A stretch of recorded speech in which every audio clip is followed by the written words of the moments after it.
T. McCluskey presents Arcade Talk Live Stream.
Welcome to Arcade Wars.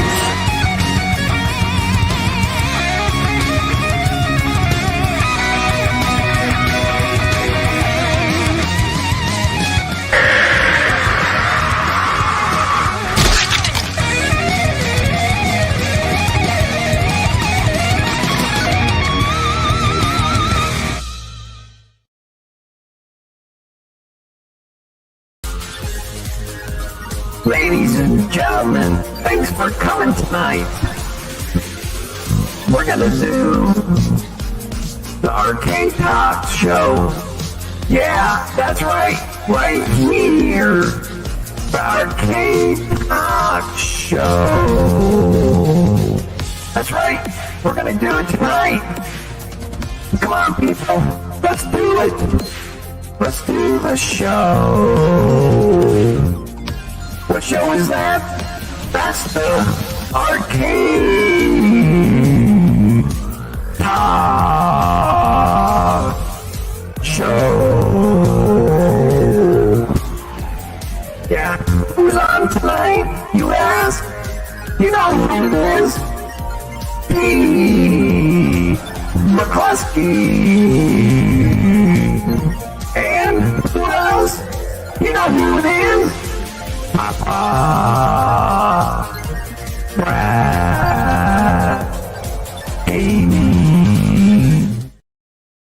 What is up, everybody? Hopefully you're having a great week. Thursday is upon us, so Arcade Talk is here. So sit back. Hopefully you guys had a great week. The weekend is almost here. Christmas is almost here. We've got, 5 days to Christmas. Crazy. But let's get the show going. Let's get Papa Brad on here. Let's do it, guys. Let's do it. Do it tonight. Well, Papa Brad's a game man. He's got passion in his soul. From pinball tables to Atari, he's always in control. He's a master of retrogaming. The old school style's his thing. With every flick of the joystick, you can hear the twang ting. Stay legit, Papa Brad. Keep the high school living. From the classic arcades to the AtGames pinball bowling, with the Atari 2600, your love for games will never quit. Stay true yourself, Papa Brad, and always stay legit. He's a lover of the classics, the sound of pixelated beats. Late nights at the arcade with every game defeat. But he'll keep on pushing till he's reached that final stage. Papa Brad's the gaming legend. His passion never fades.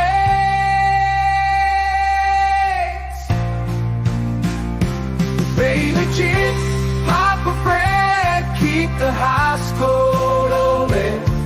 From the classic arcades to the AtGames pinball bowling, with the Atari 2600, Your love for games will never quit. Stay true to yourself, Papa Brad, and always stay legit. He's a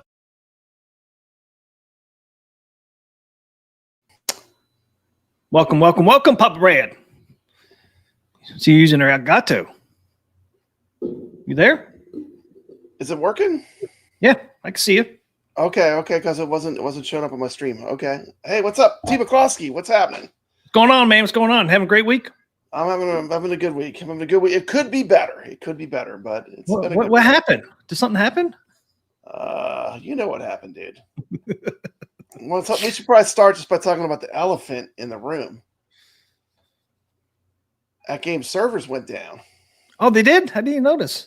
I was playing my games all week anyways. It did, man. I mean, I've had a tear in my beer. I mean, it's just been been sad. I can't play any pinball. I know it's terrible. You only play ones we had when we purchased it. And I feel bad for the people that only had one table on their machine. Yeah. I mean, we had a bunch of tables because we got the Addams family, and it had at least some tables loaded on it. Yeah, 15, right? Am I right? 15? Yeah, something like that. I mean, we had some tables. We had Addams family at least, and we had the Amazonian. We had some tables on there. But what was good about it? There's always a silver lining, T. McCluskey. The silver lining was I played some Evercade. Oh, did you? Yeah, actually, I got a Galaga cartridge for Evercade. I've been really enjoying that. I've been playing the Evercade Alpha a bunch, but it was a shocker, Yeah, dude, I thought it was going to be like an hour or two, and then it's like I thought it maybe a few hours, but going on for days. 2 days is like what? What the fuck? What do you mean 2 days? I mean, yeah, right now AtGames equals no games. That's right. AtGames is got a couple games, but that's it. Yeah, there needs to be there needs to be a solution. Like you said before the stream. I mean, I think the most important thing is this is a learning experience, and they need to make a fail safe so this doesn't happen again. Maybe if it doesn't connect to the internet, maybe it should auto default to offline mode. Yeah, because you could still at least play your tables you purchased. Yep. I mean, that's messed up, and like the fact that you can't switch it to offline mode after the fact to the internet, is a huge miss. You shouldn't have to log in. You should not have to log in your account to go offline. In my opinion, but it just sucks because you can't go offline after the fact. You have to do it before. I mean, what if you're have like where you lose your internet for a while, and then you can't play any games? Yeah. But in their defense, it's been so stable that I never thought this was possible. So, in their defense, it's been pretty reliable for me.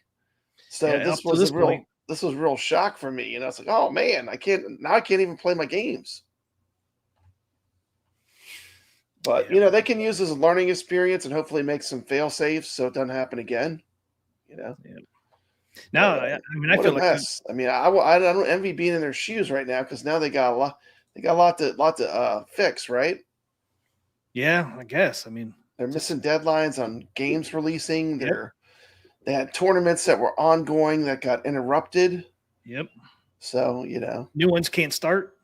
People are getting new machines that can't do the day one updates, so they can't do anything. Yeah, that's true. Yeah, because you came in, if you purchase it, you can't do anything until you update it. The first thing you want to do is update. If it doesn't update, you can't do anything. Can't do nothing. So, I mean, so you got to paperweight. Yeah, I really feel I feel bad for those users that just got their machines and they have to wait for the servers to come back online. Man, I'd be pissed. But that being said, it did make me realize how much I love the AtGames Pinball. It's pretty to look at. I actually missed it. Like today, like the first thing when I got home, I had a kids' Christmas concert, in the evening. But when I got home, first thing I did, T. McCloskey, I clicked that switch to see if it was back on. To see if it's not on. But the thing is, it has been pretty reliable, and this should not really. It's still the product of the year for 2024. There's no contest. It's still product of the year. But oh yeah, they need to look at this as a learning opportunity. like, and be proactive. Like, how can we ensure that this does not happen again, right? Right. And they should have a fail safe, I think, in place for when it can't connect to the internet, where it still allows you to access your tables, and you still, like, I think, it can't be either or. It's got to be like where it can automatically. There's no internet, it'll go to that mode. Go to offline mode. Should Offline automatically go mode, to offline. automatic. If there's no internet detected. If that's too hard, then they need to make it where you can go offline without logging into your account. Yeah. I'll tell you what, a lot of people are going to be putting these tables in offline mode. They're going to have a mad rush. I think I saw a drone, T. McCluskey. Are there drones invading us? I think I saw a drone on the screen there. Are they flying behind over us? It was behind us, Pop Brad. They really having like almost a perfect year, or a good year up till this. I mean, they overcame the giant. They were kind of like Rocky Balboa. They overcame the hurdle of getting the Zen tables to play super sweet, right? Right. They reduced that flipper lag, and that was a huge accomplishment and a major accomplishment. It took a lot of teamwork. But just to get all that worked out, everything's running smoothly, and then bam, this. Yeah. It's like another hurdle. Yeah, I mean, I hate to say it, but it reminds me of why I collect Evercade. This is physical media. This will work no matter what, because it's a cartridge. Where's the camera? There it is. It's a cartridge. So when I plug this in there, it's going to work. I don't have to worry about it. I don't have to worry about it. Unless this cartridge melts or something, or I lose it, I've got the games.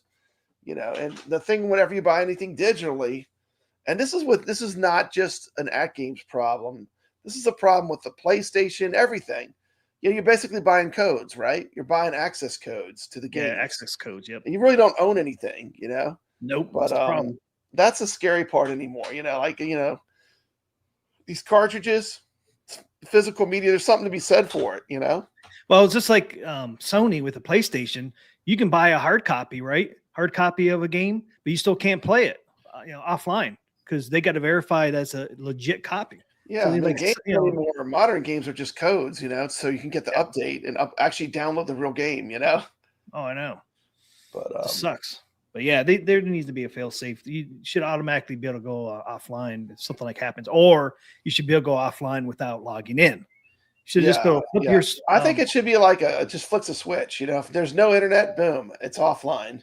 Yep, automatically. And if there's internet, boom, you got access to tournaments, you got access to all the goodies. Yep. And that's what I would like to see happen. Shouldn't be hard to do. I'm not a programmer, but that would make the most sense. And especially you can't gyp people out of being able to access their tables. Oh, I know. That's what's bullshit. If your internet goes out, you should still be able to access your tables that you purchased. Yeah, you pay good money for them, and then you can't even play them, man. It sucks. Yeah. That's what it should do. Is it should, when you turn your machine on, when it searches for the internet and it can't find it, it should automatically click over. It should just have two paths, like one path if there's internet detected, another path if it doesn't detect the internet. Offline mode goes on. Offline mode automatic kicks on. That's my opinion. Shouldn't be that hard, I wouldn't think. I'm not a programmer like you said, but I did ask AtGames some questions, but they have not gotten back to me regarding bastards. Well, I'm not going to say that, but I mean, regarding offline mode and can it be tweaked and things like that. But I have a feeling I would like to see them use this as a learning experience and be proactive and make a better solution for the future. Yep, I agree. I guarantee everybody in here would agree with that. Yeah, this is not acceptable. No, it's not acceptable. It's not acceptable. But I still love AtGames. I still love my 4KP pinball. I still think it's the best product of 2024. But they need to have a better fail safe, a better fail safe for when their servers go down.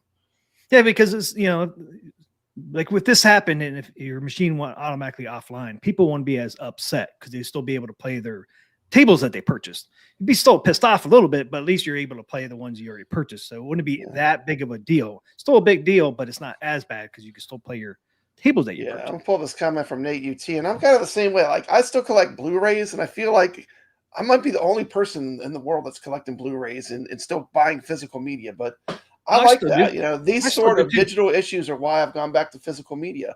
Built a nice collections of record and 4K Blu-rays since the pandemic. I'm the same way. If I really love something, like I just want to own it because then they can't mess with it. You know, once I have it, once I have physical media, you know, they can't change the way it is. They can't, you know, edit it into something different. You know, I like that. It kind of locks it into whatever it was at that time. Yeah. Might as well pull up the latest thing that they. I don't know if they posted yet on Facebook, but AtGames didn't make another change. There's Yeah, another let's update. pull up the latest update. I got this right before we came online. Can you read that? Yeah, I can't read it, but maybe you can read it. Let's see. Let me move this out of the way. We wanted to keep you informed about the ongoing efforts to resolve the recent services outage. We understand how frustrating service outages can be, and we appreciate your patience. And that's true. We all need to have a little patience. We need to remember these are just games, you know, and a lot of us are blessed to have a lot of different games. But as of now, we plan to start testing in a live environment around midnight p.m. on December 20th. Pacific. We expect to complete testing around 6 a.m. Pacific time, and we'll provide a conclusive update at 9 a.m. Pacific time on December 20th, 2024. So, you know what I like about this? They're being specific, T. McCloskey. Yep. They're not pulling an arcade one up, you know. Maybe we'll fix that Dragon's Lair one day.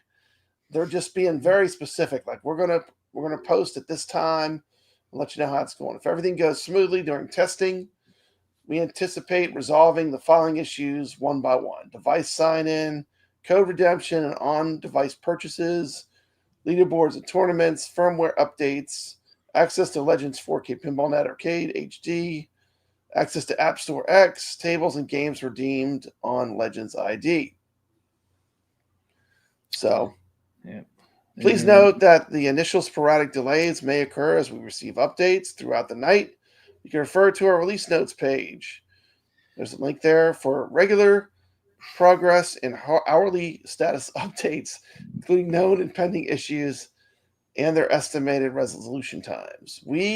While we understand you're eager to fully enjoy your machine again, we recommend checking in for the latest status updates on the morning of December 20th, 2024. Additionally, we will share an update on the upcoming pinball table releases at around 12 p.m. Pacific time, which is 3 p.m. Eastern, right? Okay. Yeah. So now they're going to start testing basically at what? 3 o'clock in the morning Eastern, you know, and then hopefully everything will be up and running. Or no, midnight. Yeah, midnight, which is 3 a.m. Pacific, and then complete testing around 6, which is 9 p.m. or 9 a.m. Eastern. Yeah, and you know, you wonder like what led this to happen, you know? Could they have gotten hacked? You know, could someone have hacked AtGames to make this happen? Or was just someone not paying attention? You know? Was it incompetence? Was it hacking? You know, but this is definitely a mistake. So they should actually learn from it and study it to grow, right? Whenever you it's okay to make mistakes, but you need to study it from it and grow. You got to learn from it. You got to learn from it and get better, and you got to be proactive. So you know if this ever, so you know what to do when this happens. Yeah, I think this threw them off their kilter. You know, they're building up steam. You know, they had a great sale going on. They were releasing new tables, and this kind of threw them off their balance, right? Yeah. But, you know, what do you do when you fall down? You get back up, though, don't you, T. McCluskey? You don't stay on the ground, you know. And you know, I can't wait for them to get back, you know, online and connected again. Yeah. So it sounded like now it's going to be closer to 9 a.m. Eastern, and that's if everything goes smoothly. You know, if they run into any kind of hitches again, it'll be later than that. So, but they said they're going to keep us up to date throughout the night, and morning. So, hopefully everything goes well, and they'll be able to keep this 9 a.m. Eastern date still in time. Yeah. Well, it's a pretty complicated system. I'm sure something went wrong somewhere, and they're going to figure it out. And they do have really good engineers, at AtGames. I mean, so they're going to figure this out, and I think they need to come up with a good solution for the future as well. Yep. And if they could just make the machine go offline by itself when it can't find the internet. Yeah, I mean, I think the ideal thing would be if it doesn't connect to the internet, it should just automatically go to offline mode.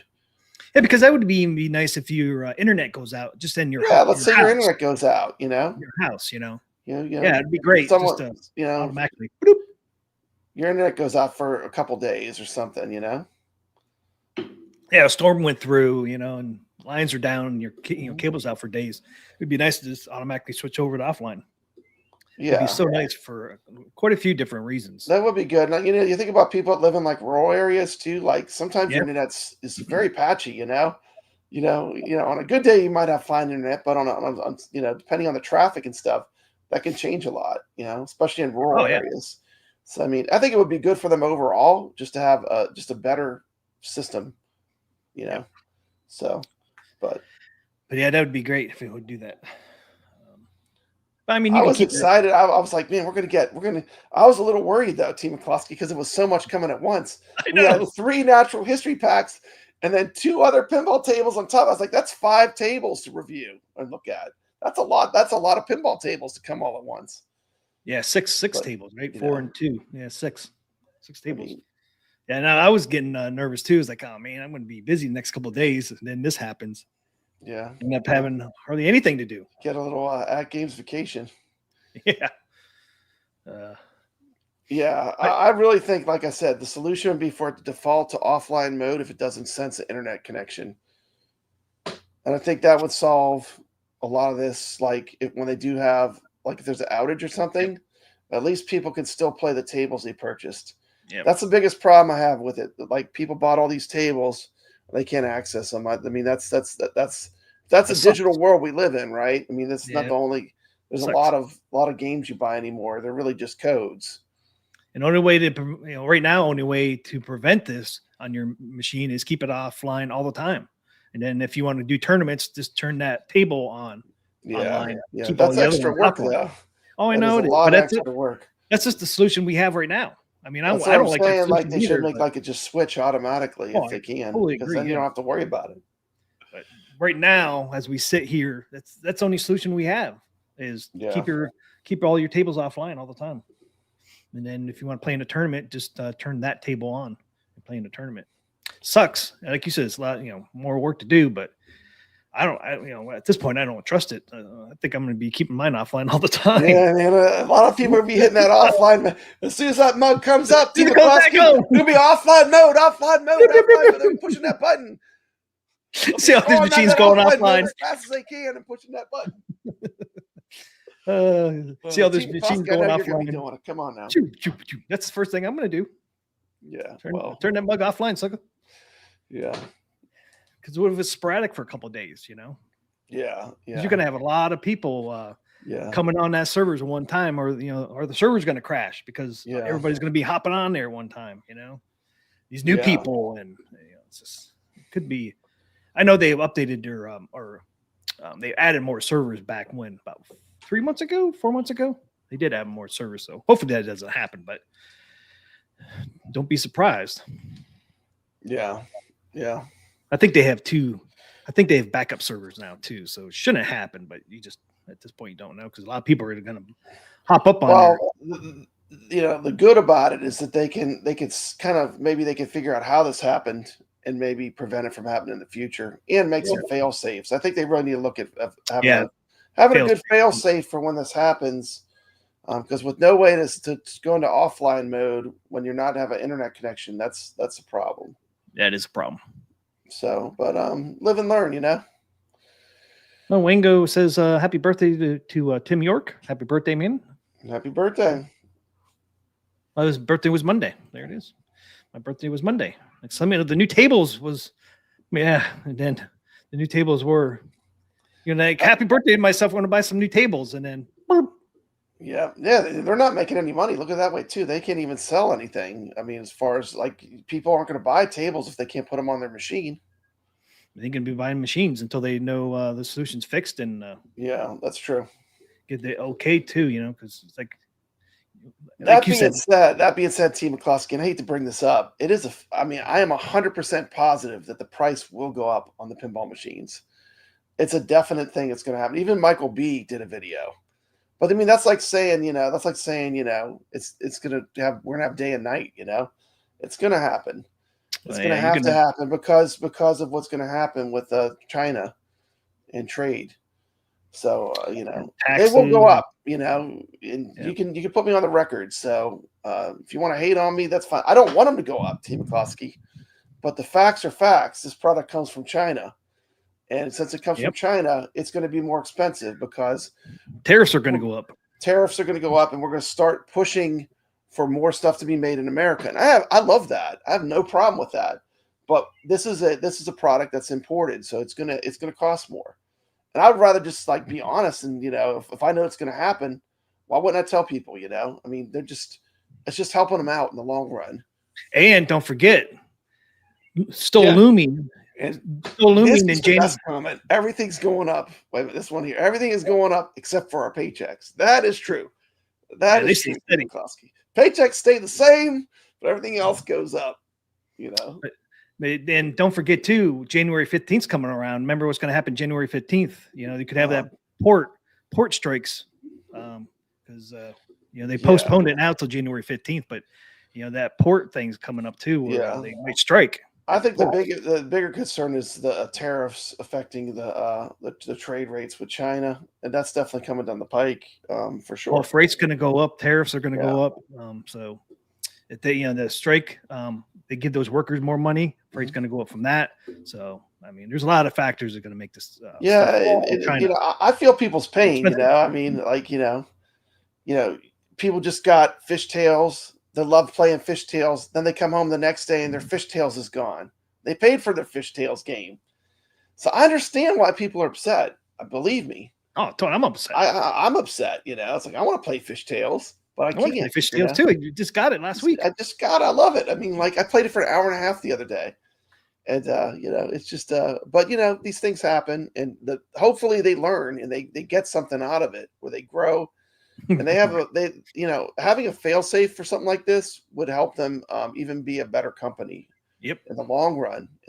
Right now it sucks for them though. I would not want to be sitting in their shoes right now. Nope. No, but hopefully they come up with some fail-safe, like your machine turns offline automatically.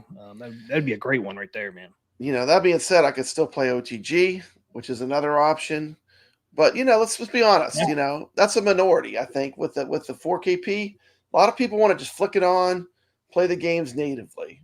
And there's a beauty to that.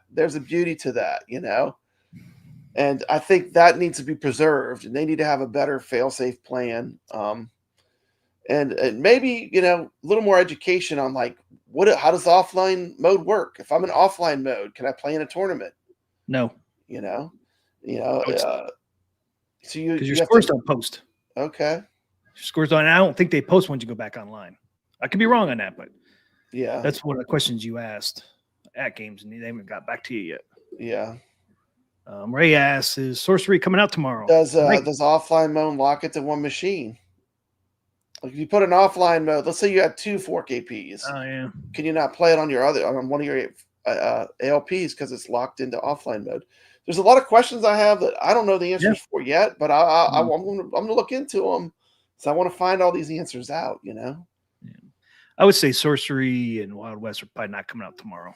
We might see them Saturday or Sunday, but depends how everything goes, though, because that note did say, I think they said they'll, if everything goes smoothly during testing, we anticipate resolving the following issues one by one. So, and is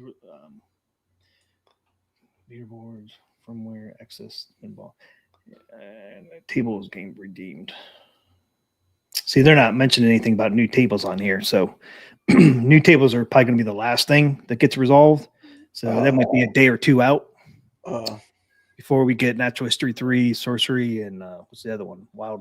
Wild West Rampage. Oh, So I don't see us getting those tomorrow. It'd be nice if we did, but I have a feeling it's probably not going to. Because these 6 are the sounds like they're going to go in order. These 6 device sign in is first, and access to App Store X table/games redemption is the last one. But they're not saying anything about new tables on there. Just access to the App Store X.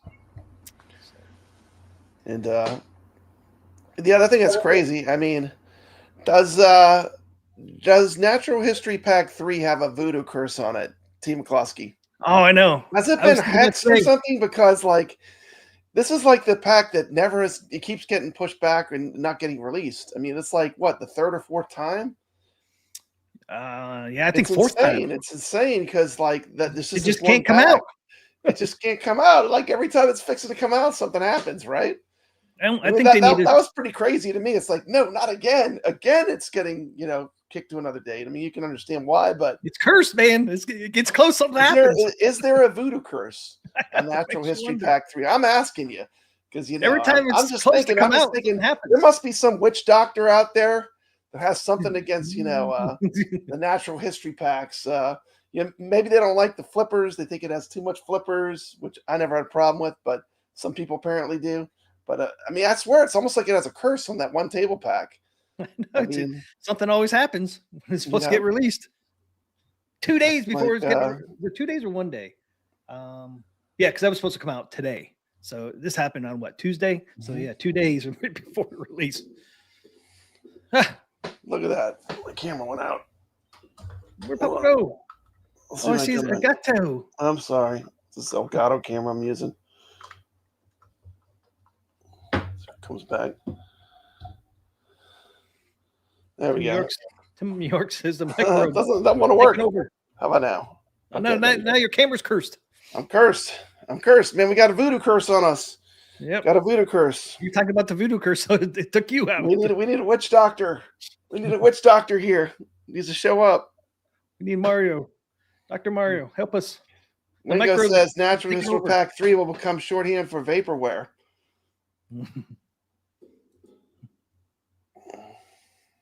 Microbes have taken over the system. Yep. Yeah. Taking over, man.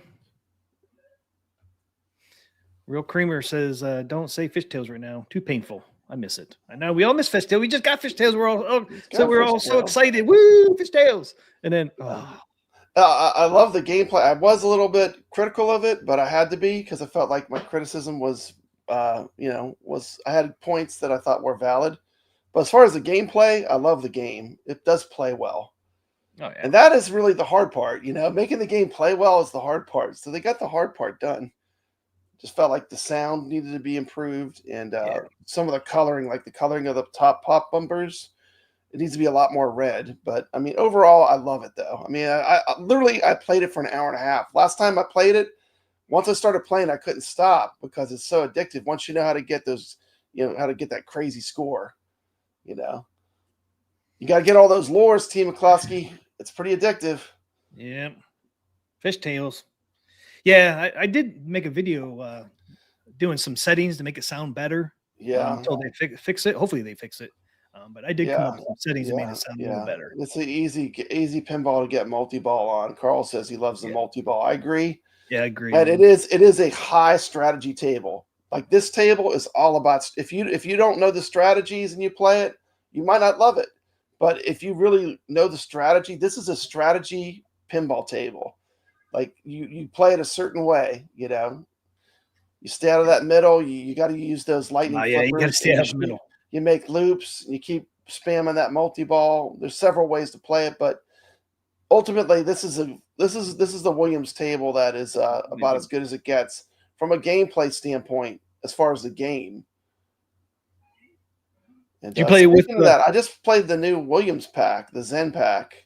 I played them all in cabinet mode using my OTG on the I did do that because the native pinball was down, and I was surprised. T. McCloskey, I thought I would love Black Knight 2000 the most out of the three tables, and I'm kind of shocked. I really like Earthshaker.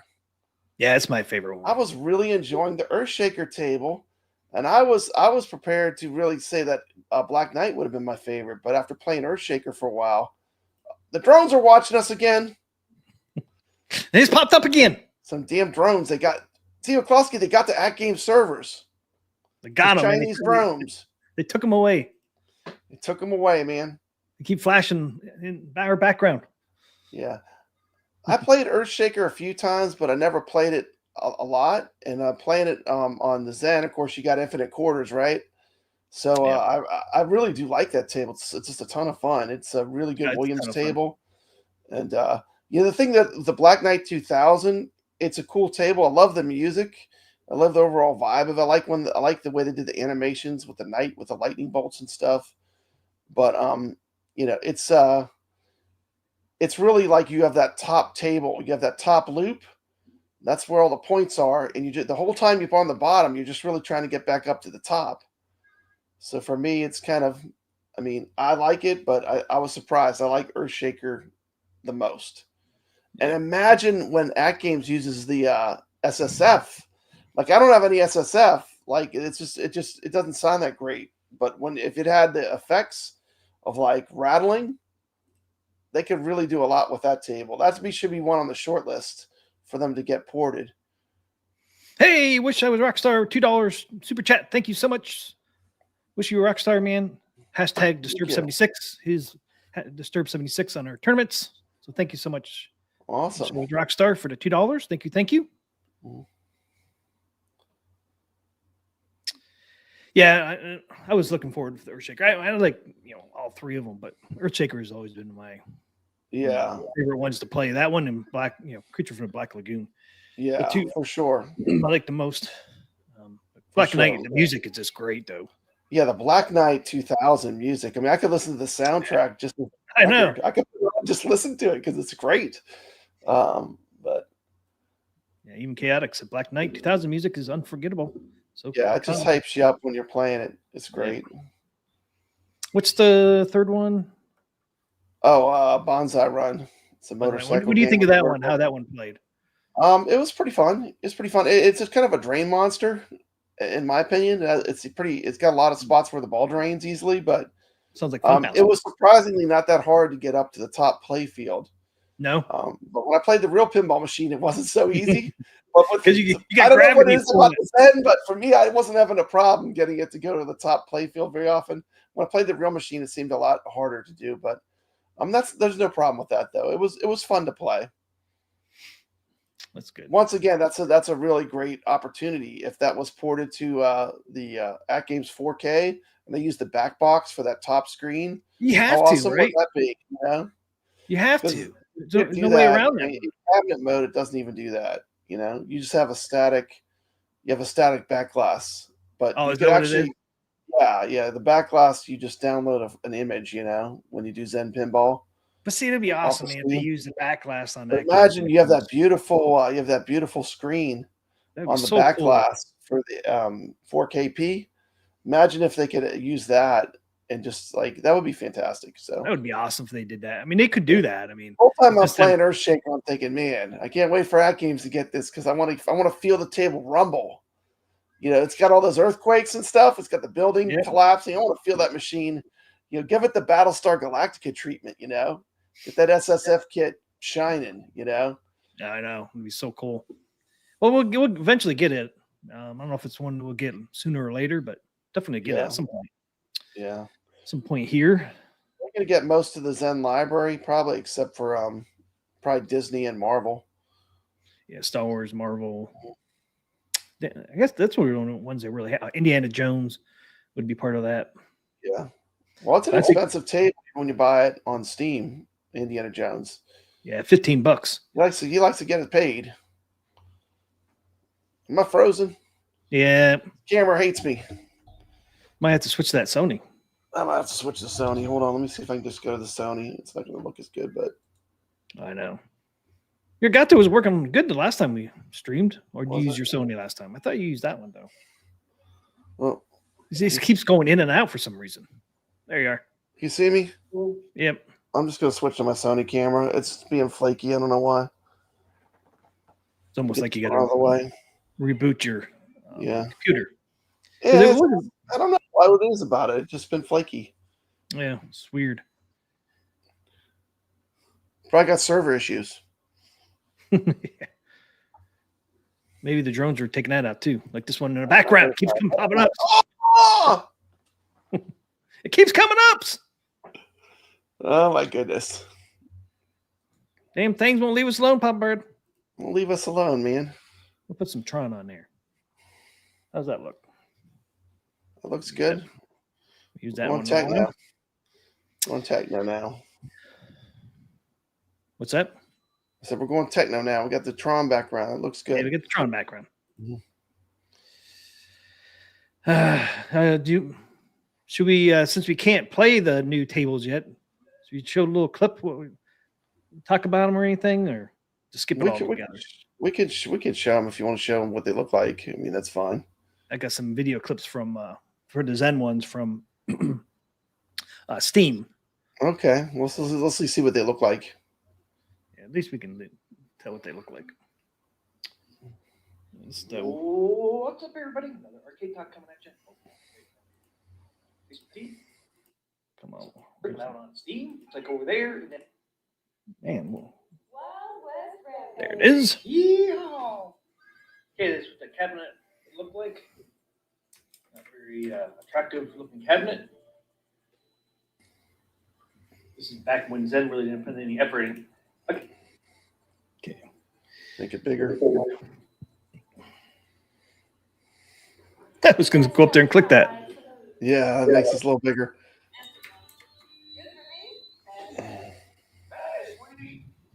I got this turned down.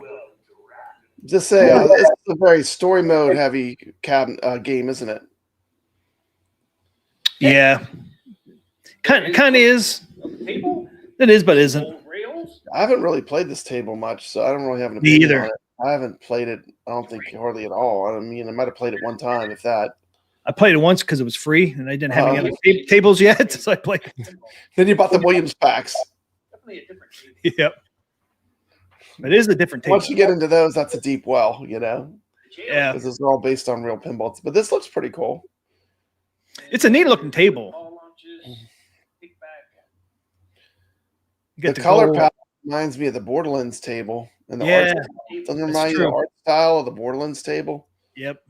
I mean, it's probably a totally different theme and everything. Vader 640 says his wife loves this table.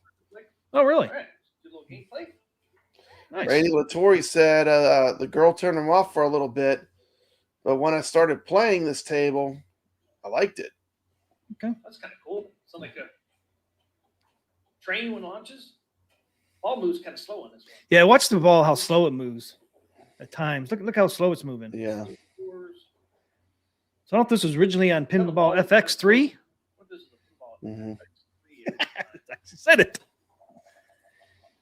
It was originally on Pinball FX3? I don't know. Because see how slow the ball moves? Yeah. Yeah. Oh, moving like on Pinball FX3 does that. See, look how slow that is. People are saying I'm a pig, but you know one thing Zen doesn't do that I wish they did more of, like real pinball tables, when they have women on them, they make them sexy. If you look at the history of pinball, look at the popular pinball tables,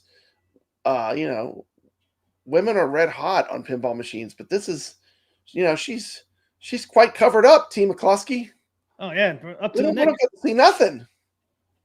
I like the way those guns spun. That was cool. Yeah, and the ball comes out in the white house over here, Mhm. and it shatters the glass when it pops out. Yeah. So there's some neat effects in this table. Yeah. Definitely an easy table to play. All movement. I say that in the drains. Okay, there's a little gameplay. Definitely a different. Yeah. It's got the cell shaded look, like Borderlands. That's what cell shaded. Yep. Yeah. But there's a lot to it. There's a lot of ramps, a lot of rails. There's not really a whole lot of rails. That was 1, 3, but there's like a lot of ramps here. It's like 1, 2, 3, 4, 5, 6 ramps. Mhm. Be interesting to see what it looks like on the AtGames. Yeah.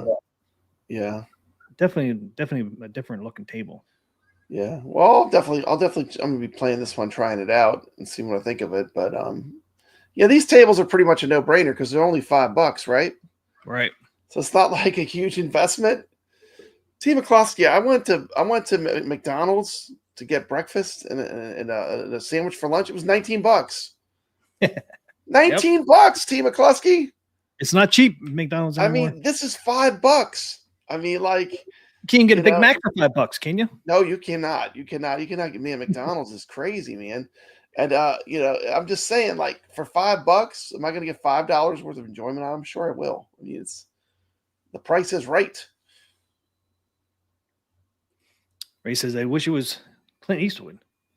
Yeah, yeah. They don't even give us any cleavage anymore. That's what I'm saying. Like, and they always want to take the male heroes and put in females. Like, I'm so sick of it. Well, you're talking Disney again?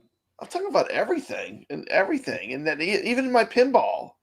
I mean, like, Yeah. So she had like Borderlands. Some beginner table. It definitely is a beginner's table, and maybe that's why the ball moves so slow, because it is supposed to be a beginner's table. And that's why it's free. It's free on that pinball. Talk Mario says it's a woke table. I'm not saying it's woke or anything. I'm not saying that either, but traditionally, have cowboys been women?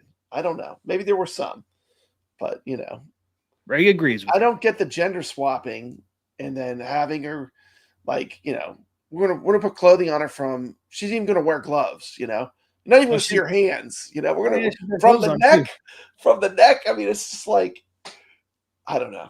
She has short. She doesn't even have short sleeves. It goes down to her elbow. T. McCloskey, I think I come from another time.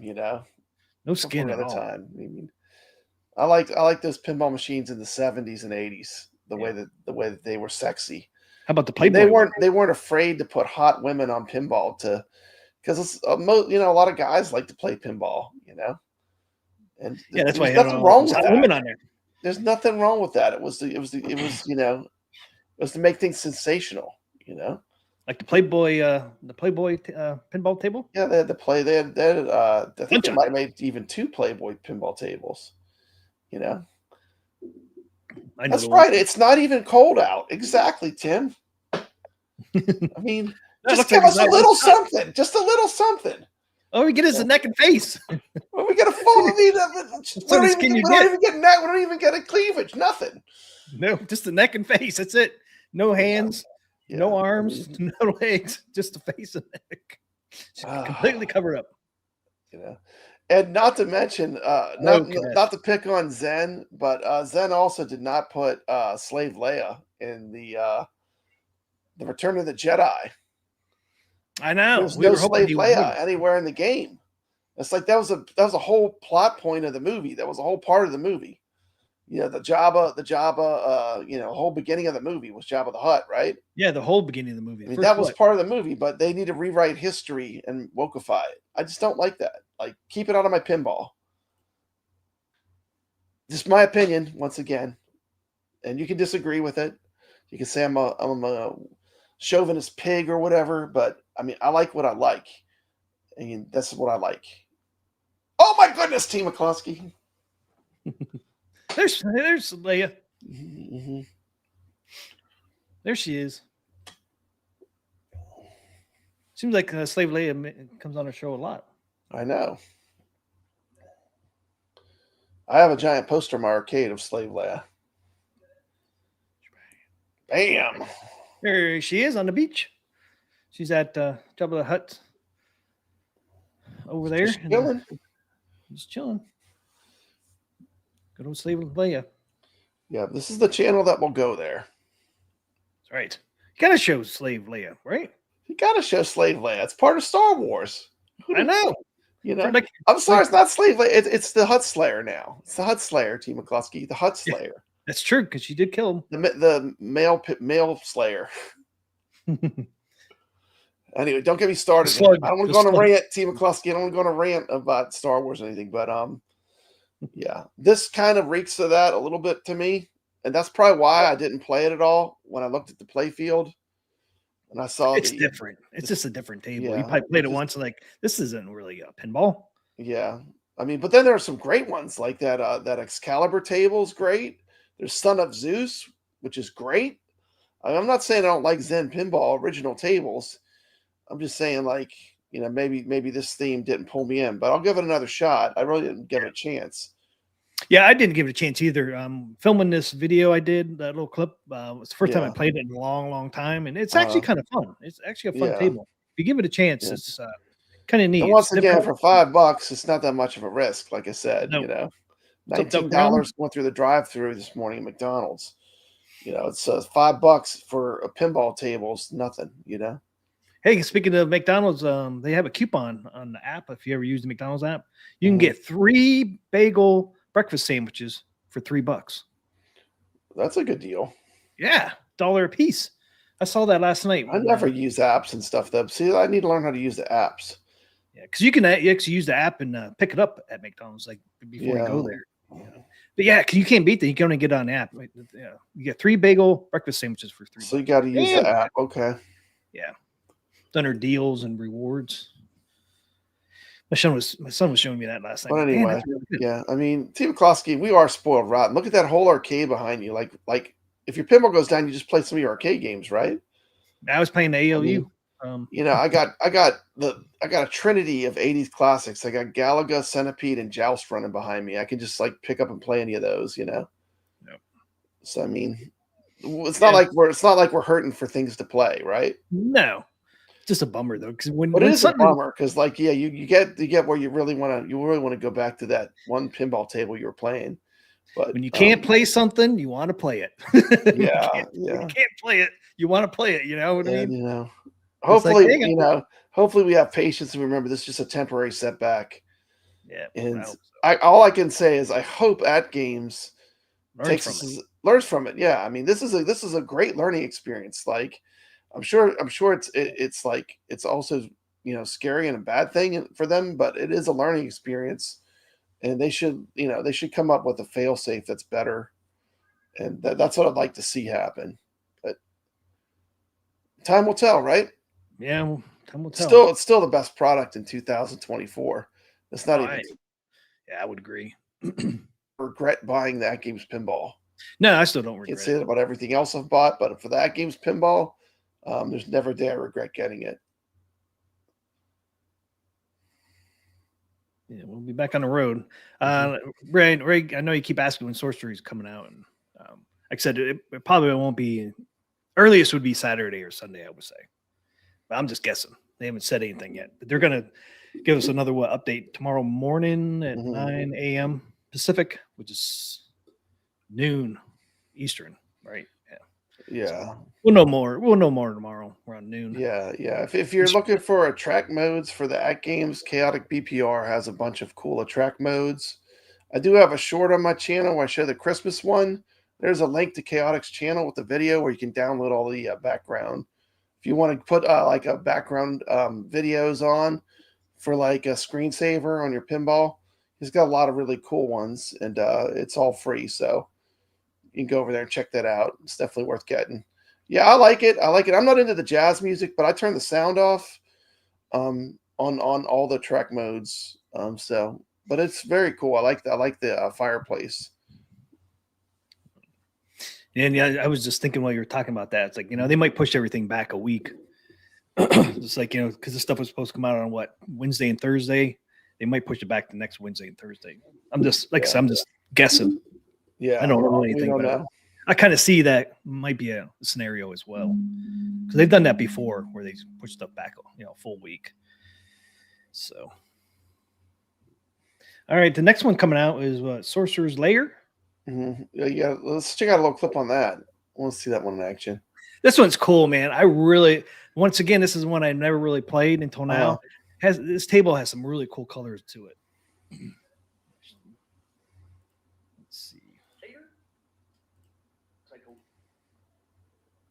See what the table looks like.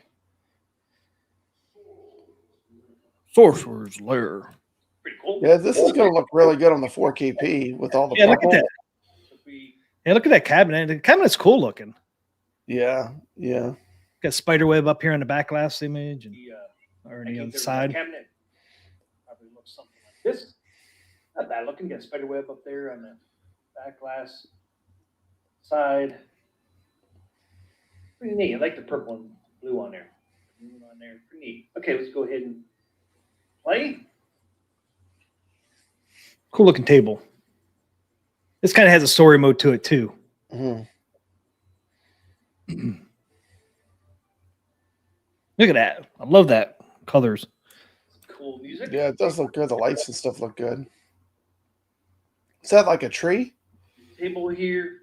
Where? Graphics look pretty cool in this. There's a tree on here. Rails. Okay, yeah, there's like an animated tree. And is that a wizard? Yeah, we got a sorcerer. Up there. That's a sorcerer. Okay. Looks pretty cool. Yeah, there's a tree over here. There's a tree that's animated. Okay, yeah, that looks pretty cool. I would think the rails would look good on this on that game. You know what I like a little bit about the AtGames pinball no one ever talks about? Like when you play OTG pinball, the camera moves a lot. Like for certain things, it doesn't lock it into the cabinet mode. And I kind of like the way on the 4KP it locks it and it keeps it in cabinet mode. Oh, does it? That's nice. Yeah, like when you play on OTG, like certain things, the camera will do stuff. Because like zoom in and stuff. Zooming in and stuff. Yeah. I don't know if I'm a fan because it kind of breaks the immersion when you're playing it in cabinet mode. That's what I thought too. Yeah. It's great if you're on a console because the way they have to present it. But on cabinet mode, I kind of like it where it just holds the cabinet aspect ratio. Flying around on the D&D. Yeah, the 4KP is more immersive, especially with the SSF kit. I mean, it's just a huge game changer. Yeah, because the SSF for the Zen tables is more optimized than it is in Steam Pinball, Steam Zen. Hey, we got Gregory here. What's up, Gregory? Good to see you. Calling all ballers. Yeah, the SSF kit's just a game changer. Yeah, you can only get that with the AtGames. Yeah, 4K pinball. It's one of the things that makes you unique, right? Yeah, it definitely makes it unique, and it's almost like once you play it with it, you can't accept anything except for having it. It's that much better. I know. It's a game changer. But AtGames has told me that's all the ones they sell that are popular have the SSF installed. Yeah. So I always thought the cheapest one would have been the most popular, but I was wrong. I thought the same thing until they said that. I'm like, wow, would never guess that. People are spending extra money to get it. And I don't blame them. Have you been following all this drama about people guessing the numbers of how many AtGames pinball machines they sold? No. Why does it even matter that much? I mean, it's like, this is a higher end product though. I mean, it's not a $300 machine. This is a pretty premium machine. Yeah, well, I know me and Caro did the numbers when Addams Family first came out when we got them, and we came up with the number was around 1,600 just for the Addams Family. Yeah, that was when it first released. Yeah, so there's no way it's 1,500. That's ridiculous. No, like the leaderboards show a lot more than that. We came up with a number was around 1,600 for the Addams. It's got to be way more than 1,500. Way more. It was 1,600 just the Addams Family when it first came out, and we got so close. AtGames came up with a different numbering system for their machines. And especially when you start learning that the most common machines are the ones with SSF. Yeah. Which it puts in a whole nother price category than like the base machine, right? Yep. That's pretty cool. I like the way it had a whole different like pinball machine inside the pinball machine. I like that. That's cool. Yeah. Love it. Well, love it when they do that on these tables. A lot of the Marvel one. Remember when we played Venom in competition? The way the Venom would change. That was cool. And Butters actually does that. In the Zen on the 4KP, the Butters table.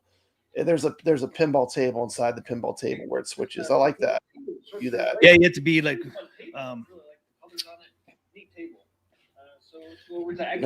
Gregory really likes this one. Gregory says Sorcerer's Lair is almost a perfect game of pinball. Shoot, I messed that up. Yeah, and there's the slingshot sound, so old school. There's a table inside the table. There it is there. Oh, it's like you're in the basement. It's kind of neat. Yeah, it's a cool looking table. I mean, look at it. I mean, I love the colors of this. It's going to look so good on a 4K. Yeah. That's going to look really good. It's going to look really good in cabinet mode. Yep.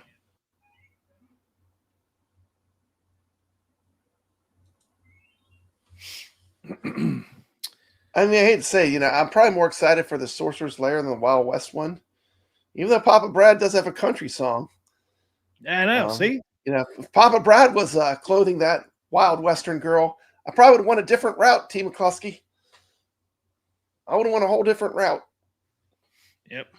Yeah, it'll be interesting to see. It'll be interesting to see what people like these two tables, the Wild West. Yeah, it's going to be interesting. We'll find out when they release them. I'm sure a lot of people are going to get both, and they're just going to play them. Because like I said, they're not that expensive, I mean, now the little gameplay I did of both of these, I like both tables, but I like this one a little better. Sorcerer's Lair wins. Yeah, it's just because of the effects and stuff. Hey, we got Sand Spears here. Good to see you. Hey, what's up, Sand Spirits? But both of them are really a lot of fun. But I kind of like this one a little better because of the colors and gameplay and all that. Yeah, I never know till I put some time on them. You never know. You never know. I might change my mind once I play them more often. It's like people look at the pictures of the Natural History 3-pack and they're trying to say which one's their favorite. And it's like, you can't tell anything till you play it. No. You really can't tell anything. I mean, you can maybe roughly say, oh, I like this one has 2 flippers or whatever, but till you play it, you never know. Yeah, you just never know. You never know. Like I probably would have picked Earthshaker as being my favorite in that pack, but after playing them all, they came out. That's my favorite. Well, it's just like the Natural History. You gotta give everything a chance, right? Yep. Like the Natural History 2, I didn't think I was going to like the Egypt table the best on Natural History 2. But that's my favorite one still. To this day, this is my favorite one. Yeah. I really like that one. But I never would have guessed that. Yeah. I always figured it would be the water one I would like better, but ended up being Egypt. I love how that one plays. Yeah. Ray says he likes both. Caro says Africa is his favorite. Yeah. And the 4K pinball, to AtGames credit, they have done every single thing they can to make it more affordable for people. Yep. So it's just a higher end product, and it's actually going to go up in price down the road. So yeah, if I can go up, they've done everything they can to make it less expensive and easier for people to get. Only way prices would stay the same or even go down would be whoever makes these AtGames for pinball is they got a factory in the United States. The only way it would stay the same. Yeah. And at one point I did hear that they were going to put one in the United States somewhere, but I don't know where they stand now with that. But maybe with these tariffs going up, maybe the company will put a factory in the United States. Never know, but don't count on it. Yeah. Yeah, you don't.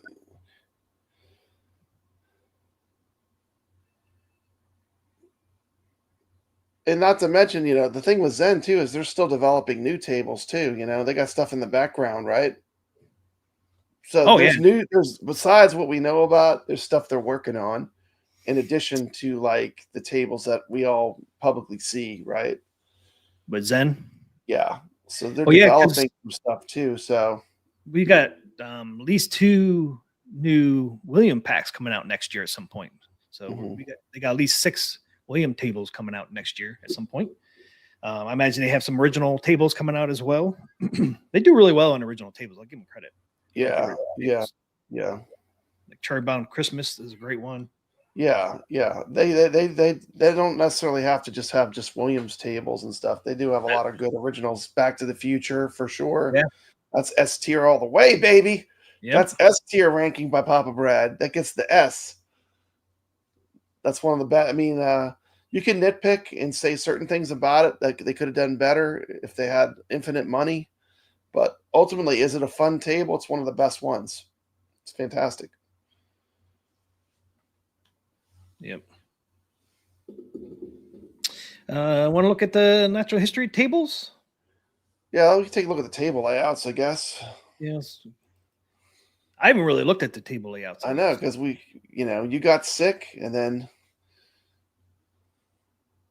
Yeah, that's why we did not. Somebody asked earlier, We did not have a show last week. We didn't have a show last week, yeah. So we're Under gonna the cover some weather. stuff. That people be like, this is old news. It's like watching a rerun, Team McCluskey. I don't think it's That ever game's moves fast, though. They do move fast. I mean, you have to admit, like, they have been making moves. While other people are sitting on their hands, re-releasing the same old, AtGames is making moves.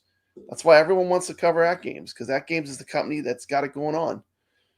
Oh, wait, right now they're shut off. But normally, Team McCluskey, they have it going on, right? Yeah, because we were supposed to have a new tournament start tomorrow. But we still might get tournament starting tomorrow, so that's the good news. Because that was on that list. My point is, more than any other companies in this space, they're making the most moves. They're making the biggest waves. Boom. Okay, so this is Dinosaur Dynasty 2, so it does look nothing like the first one. Yeah, it's got an interesting mix. We got that giant underwater dinosaur, huh? Yeah, you even have him up here on April. What's that one called? The Mosasaurus or something? It was in the Jurassic Park movie. Jurassic World, wasn't it? Where it eats the T-Rex or whatever thing. That's a cool dinosaur though. That's the one that eats your ball on a pinball table, right? Yeah. One thing I'm seeing on here so far on this Magic Pixel is going back to a simpler looking table. They don't have all those layers on your Pop Brad. Don't have 3 or 4 layers. The Dr. Seuss can get sometimes overwhelming. Remember I was playing Fox and Socks, and there's a lot of layers on some of those tables. Oh yeah. Sometimes you can't see the ball. Once you do learn it, it is pretty fun, but it's a lot to learn because there's like so many different ramps and areas.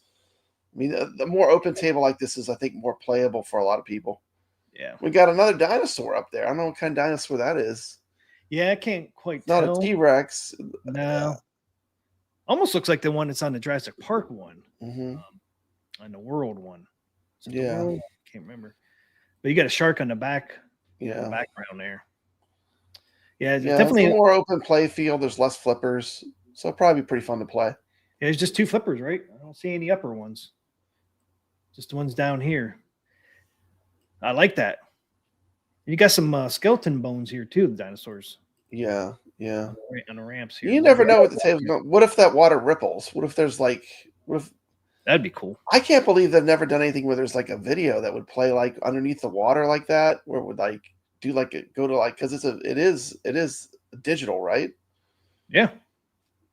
There's not even one table that does that or has an animated backlash. No. I mean, I'd love to see some animated. Thinking way outside the box, but it'd be cool if there was just. I mean, that might be something that would be really blow people away. Maybe people would hate it. I don't know. Pinball purists would probably hate it, but I think it would be neat just to see like something that did that, right? Yep. Yeah, I'm just happy to see it's a simpler table with all. Yeah. I like it. So we got what 2 rails. Yeah, I played Dinosaur Dynasty. The thing is, once you learn the scoring trick on it, there's only one shot you have to make. Yeah, it's just like a one shot. If you're playing for score, you just shoot the one shot. Yep. But that looks like a fun table. I can't wait to play that. Like I said, you never know till you play it, right? Because you're not seeing it in motion. You're just looking at it still. Yeah. What's it play like in motion? This insect one looks like it's pretty cool. Still simplified. Beehive up at the top. Oh, yeah, look at that beehive up there. A beehive. Look at that, some craziness. Does the ball go in there? Looks like it does. There's I wonder if it launches into there, kind of like the Egypt one. Where the ball launches into the pyramid. I wonder if that's what that one's doing. Yeah, loop to loop on this railing. Yeah, always love the ants in the Amazonia table. So they could do some really cool stuff with insects, man. Yep. So always thought that there's an ant mode in that Amazonia game where you fight the ants. Yeah, but they could do a lot with insects. It's a pretty cool looking table. I will say this: the artwork is good, huh? That looks really good. Whoever did the artwork, it's pretty popping. And we've seen what two so far. We got 2 more. Yeah, I mean, I really like the art on them. I like the setups on them as well. They look pretty good. They're gonna look so good on the 4K. Yeah, the Magic Pixel usually has really low flipper lag too, so they'll probably play good, and that's a huge benefit too. And they'll be in 4K, right? Because Yep. True 4K. True Yep. 4K, like 100% real 4K resolution. So these are 4K tables on the AtGames Pinball.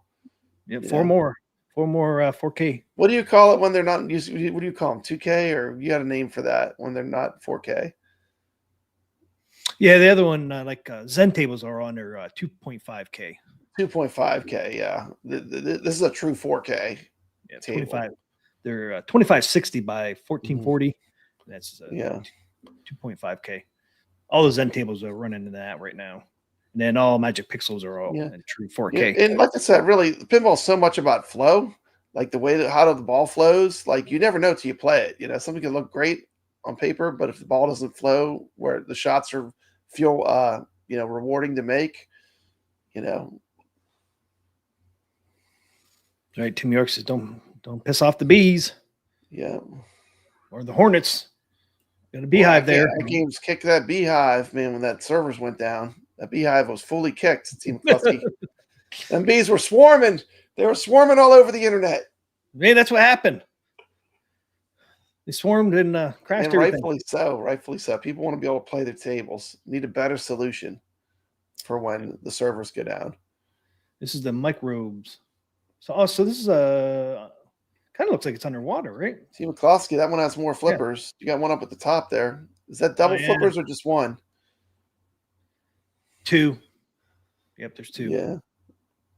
Interesting. So it's like a little table up there again. But it looks like it's on the same surface, though. So you have to kick it up there, I guess. Oh, there's a dude up there. Get a scientist. Get a scientist. A scientist. Mm-hmm. There he is. So you get two upper flippers and lower flippers. Let's see. You get some more rails. They like the rails. It's not a real wide open table, so you got a whole bank of targets blocking the center shots. Yeah, so, like this here, right? It kind of reminds me of a Dr. Seuss. Some of those Dr. Seuss tables do that. But, yeah, which one is that? One is like really bad. I can't remember the one. It's like you only have like one little shot to get up to the. Was it Fox and Sox, the one that has like I can't remember the table layout, but yeah, a lot of those they put a bank of targets right like where the ball wants to shoot up, you know. Makes it hard to get to the top of the table. Yeah. Really get to the top of this table. You take one of the rails? No. Once again, you never know till you play it. But this one does look more cluttered than the other ones. Yep. Yeah, it'd be interesting to see how you get good or bad thing. You don't know till you play it, but we'll find out eventually. Team McCluskey, like I said, I think this pack has a voodoo curse on it. Yep. Something, man. You know, AtGames, you need to hire a witch doctor. Stirring up those wasps. You know, you got to do exorcism on the curse of natural history part 3. Now, this one looks cool, man. This is that Natural's Fury. Targets behind targets, Dr. Torque said on the last one. Yeah, lots of targets on that one. You got bumpers up here look like, I guess, hurricane, and right? I'm sure we'll see some weather effects like we see in Bubble Bobble and Operation Wolf. So I'm sure they'll do some crazy weather stuff. This could be cool. Got a volcano up here. Once again, you never know till you see it in motion. It's too hard to tell. You're not going to know which one's your favorite, you know? This one here looks like the ball goes into the volcano. I think it's coming out of the volcano. But you got another one. You got one over here. From the sky. Yeah, it's coming from like the back of the table. What if that's a tornado or something? Yeah, I don't know. You got volcano, tornado. It looks pretty cool though, man. Can you zoom into the modes there? What's it say in the middle? I think it's too blurred by time. Too blurry, yeah. Too blurry. 1, 2, 3, 4. Yeah, you can't quite read them. Yeah. It's a cool looking table. Of looks wise, this is my favorite looking one. Yeah. I like the look of it. No upper flippers on this one. Don't see any. So we just got 2 flippers on this. So it looks like only one table has more than 2 flippers. Hey, we got Shotgun Sean here. What's up, Sean? Good to see you. You said he's looking forward to the rare pack next year. Well, hopefully we're still supposed to get Sea of Thieves on December 31st. Cool looking table. See, I don't see why that would have to be pushed back at all. No, it Like, shouldn't be. I mean, these tables were ready to go. So I mean, once they make sure it's stable, I mean, they should just fire them out. I mean, Yeah, that's what I say. But I could see them pushing them back to next week. But hopefully they don't. Hopefully they'll just push them out this weekend. yeah. That's the thing. People are off. Now's the time people are going to buy, like, AtGames. If you want people to buy pinball, people buy pinball packs when they're off. People are I off for keep forgetting. Christmas. Yeah, Christmas is next Wednesday. And Christmas People Eve are off. Tuesday. They're like sitting around, like enjoying their things, enjoying Yeah, their so they might push these. arcades and their games and their pinball machines.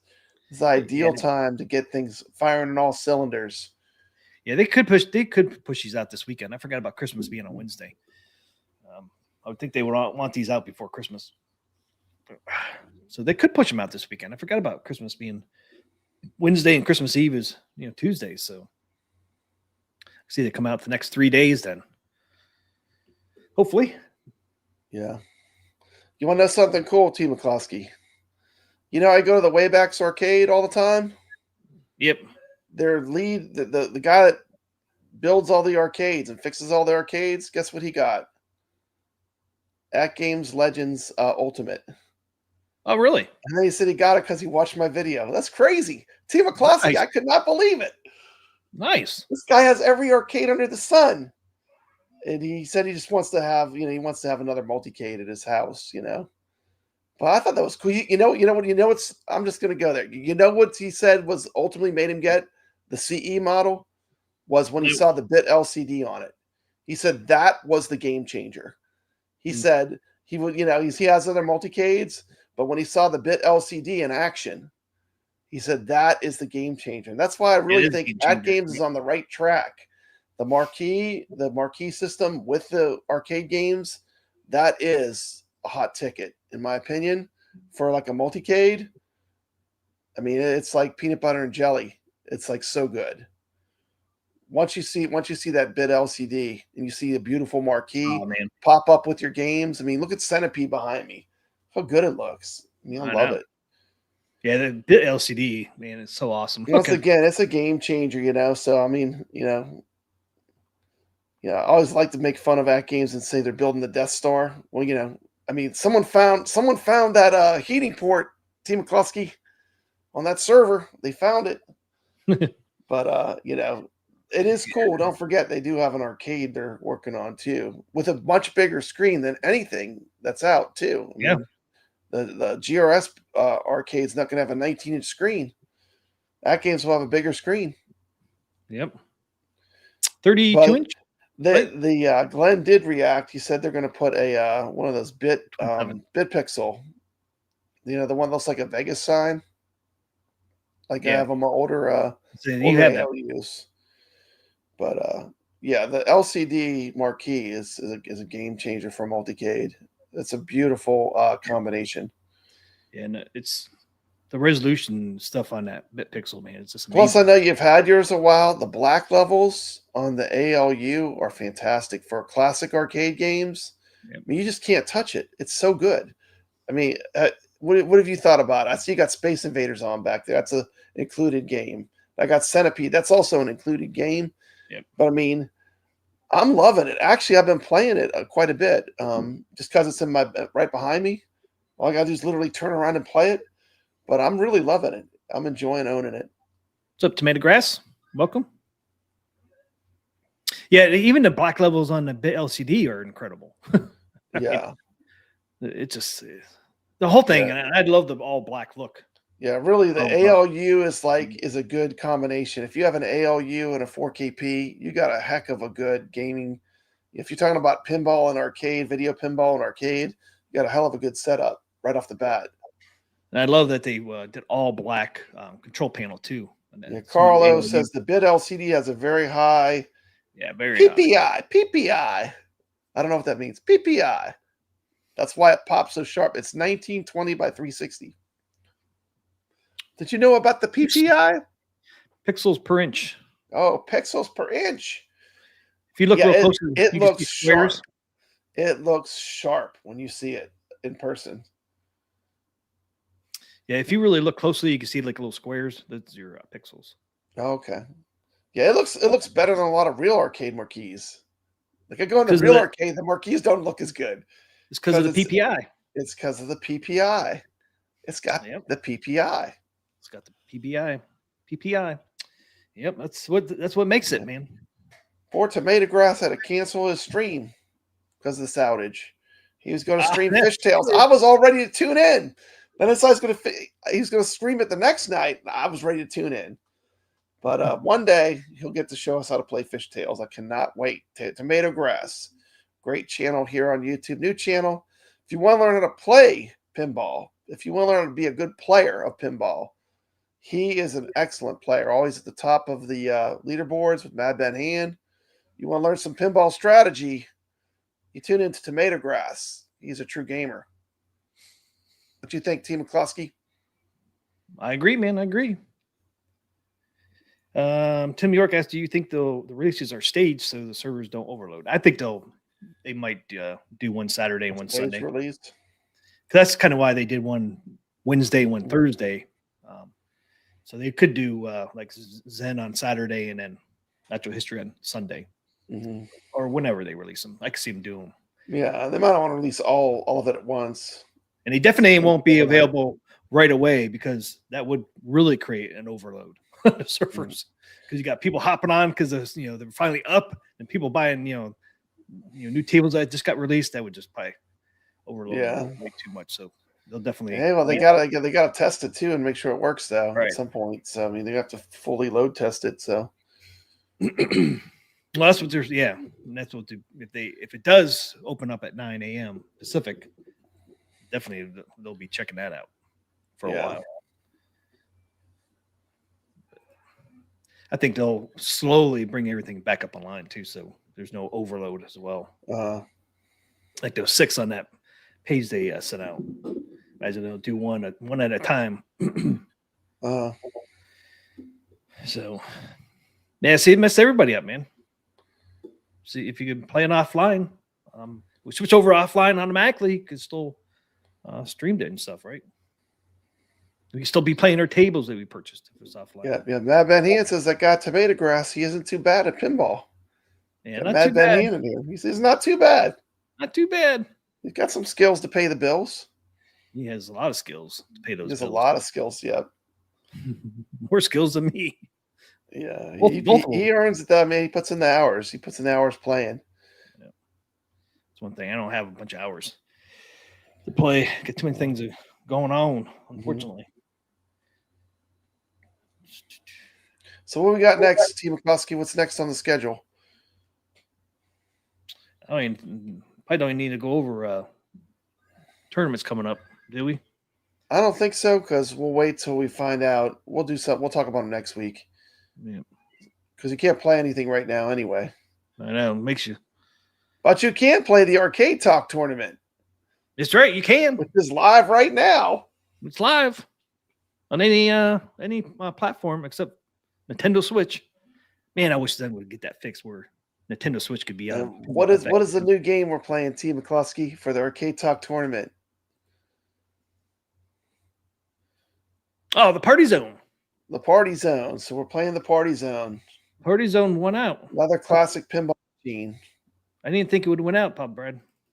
Is that a Bally, Williams? I think it might have been a Bally. I seem to remember that saying Bally on it when I saw it at the arcade. Yeah. Yeah. They have that at Electric Avenue. It's an arcade about an hour away from me. So I've played this one a little bit in the real world, but the table I play is not very good because it has bad lighting and it's in a bar and they keep it dark. So it's like, I swear I'm trying to see the ball when I'm playing. It's hard to see it, Yeah, that's a bummer. They almost need like those, those, I don't know, some of the pinball machines, they put these little lamps that are like little lights that illuminate the play field. This one kind of needs that, but they don't have it on it. So my experience with it in the real world has not been great, but I can't wait to play it on Zen Pinball and see what I think of it. But my real world pinball experience has not been great with this table. But that doesn't mean it's not a fun table. Yeah, it's that Whitewater, man. I'm surprised because I picked Whitewater, but that's just me. 32 votes. It was close. Whitewater has a Bigfoot in it or a Yeti or whatever up at the top. That's fun. But it is a harder table too. Whitewater's no joke. I mean, it's a pretty tough table. Is it? Yeah, it's kind of it's on the side a little bit. The parties are Funhouse. pretty fun. I actually enjoyed playing Funhouse. Man, That's one that's going to be great when it comes to AtGames. Man, people are going to go nuts on that in competition. Funhouse is a fun table. and you got to avoid the middle on that one, man. If you don't avoid the middle on that one, man, it drains. You got to get used to that shot too, where it rockets the ball right at the flippers. Oh, Once I know. once I figured out how to manage that shot, like I totally did so much. I did like 1,000% better. But it's a really crazy thing because it fires that slingshot right at the So flippers. fast, yeah. And you can't You hold really it either. got to master that because it's going to be doing that all the time. But it's And a you fun can't table. cradle it. You can't cradle it because it'll just drain if you try to cradle it. I tried a couple Yeah, I times. still Dang find it. Rudy kind of creepy, but I did really enjoy playing it in competition. I had a blast playing it. Did you hear Rudy call you out in my video? I did. I heard that. Just creeping me out even more, T. McCluskey. I'm coming to get you, Papa Brad. I had to put that in there. I figured you'd get a kick out of that. I could play a little clip. Got a little clip of it so people can see the party zone. The party zone. Now, is this part of a trilogy? There's a table called Dr. Dude, and I swear the artwork looks almost exactly the same. Is this part of like a collection of pinballs that are related? Do you know that? I don't know. I saw they look similar. It's so similar to Dr. Dude. Team class. Or you can use a controller. You can use Xbox, PlayStation. I use the PlayStation 4 controller. Launch ball, you just hit the enter button on the keyboard or the X button on like your PlayStation controller. There's a lot to this one too. This has a money Ball up, monster. game, and then hit the ball, launch the ball. All you do is hold down your like X button or the enter button. Let go, and it releases it. Then, wow, look at the drain. Your flippers are your right shift and left shift. Drain right away, Pop or your Brad. R1 and Straight L1. through that center.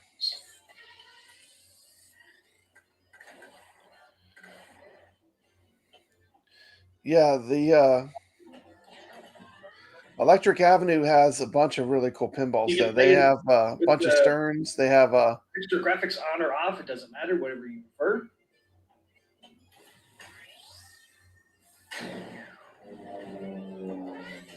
this is cool. I like the animations. It's pretty crazy.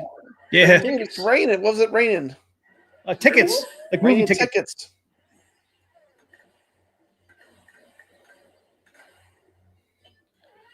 See, this one. Okay, so Dr. Dude, Party Animals, and Party Zone are part of a trilogy of tables. There you go. I did notice it looked real similar to Dr. Dude. Whoa!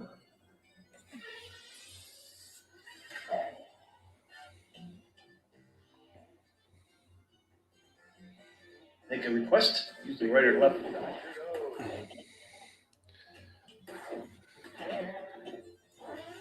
One of the great things about playing the Arcade Talk tournaments, T, we get to review these for AtGames.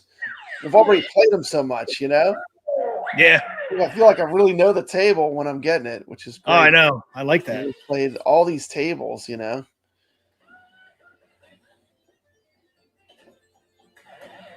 This looks pretty cool. This will be a whole new table to learn. This has the party monsters in it too. Like you'll see the creature on the DMD. You'll see the wolf. Okay.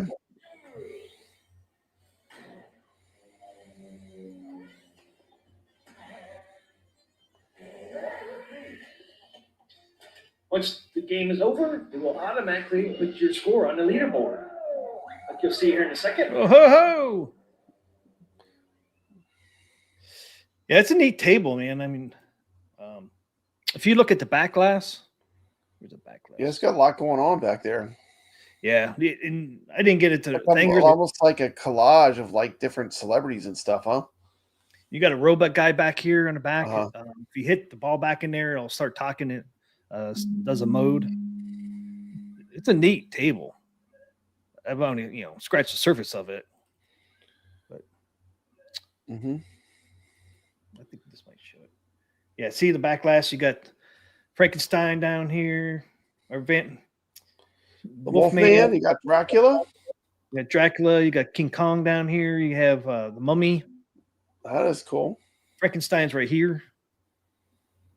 Some of them so far, I noticed they show up on DMD. I saw like Wolfman on there. I think the Mummy. I thought I saw on there. Yeah, look at that Space Girl. Showing some cleavage there. She's well endowed. I think I might enjoy this one. It's actually a lot of fun. I mean, I've only played a little bit so far, but it's been a blast. Okay. Bad thing about it is you hit that rocket there in the front, man, that thing drains the ball if you hit it wrong. If you hit it right at it, man, it just drains right between the two. Party time. It's party time, man. Party zone. It's a neat table. I've never played it until now, so pretty neat. I can't wait to see this on AtGames. It's gonna be cool. So that started today. So hopefully you guys can check that tournament out and get up there and play in their tournament. What's the code? What's the Zen code to go to the competition?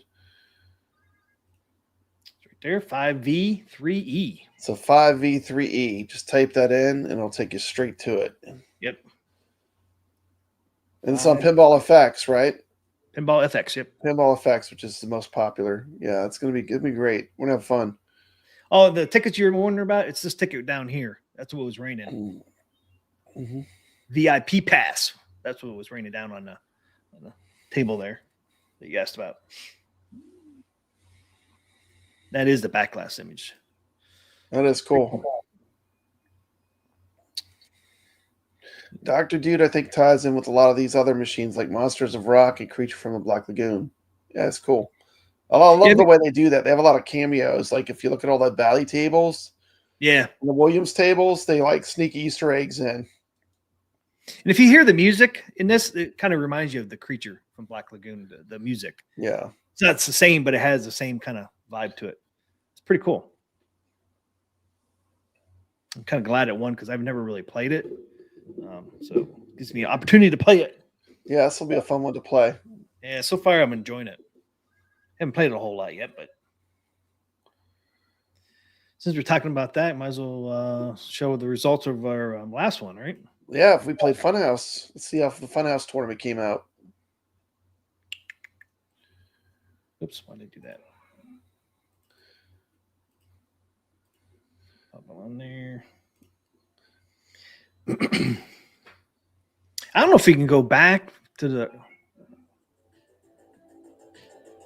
the week before tournament or week before tournament. Results, huh? You should still be able to see the results. Yeah, it seems like a lot of times I only see like the week before. I'm trying to figure out. We ended up having 78 people in our other tournament. We had 78 people in our tournament for Funhouse. No, the one before that one. Oh, the one before it. Okay. Yeah. Well, we didn't do a show that week though, so I expect it'll be lower. We still did a pinball tournament.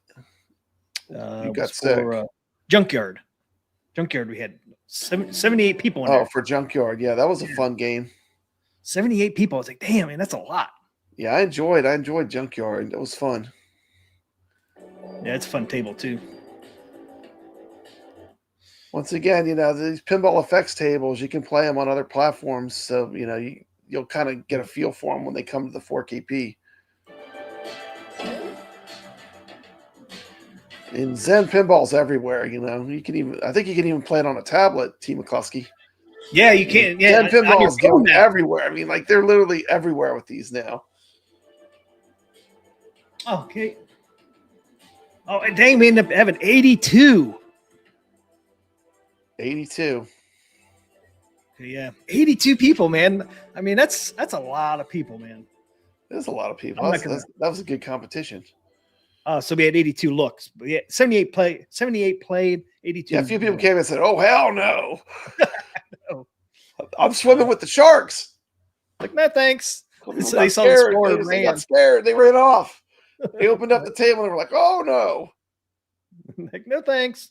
I can't get that score. That's okay, but you got to play with people. Hey, Team McCluskey, iron sharpens iron. You got to play with good players. You want to get better, you got to push yourself.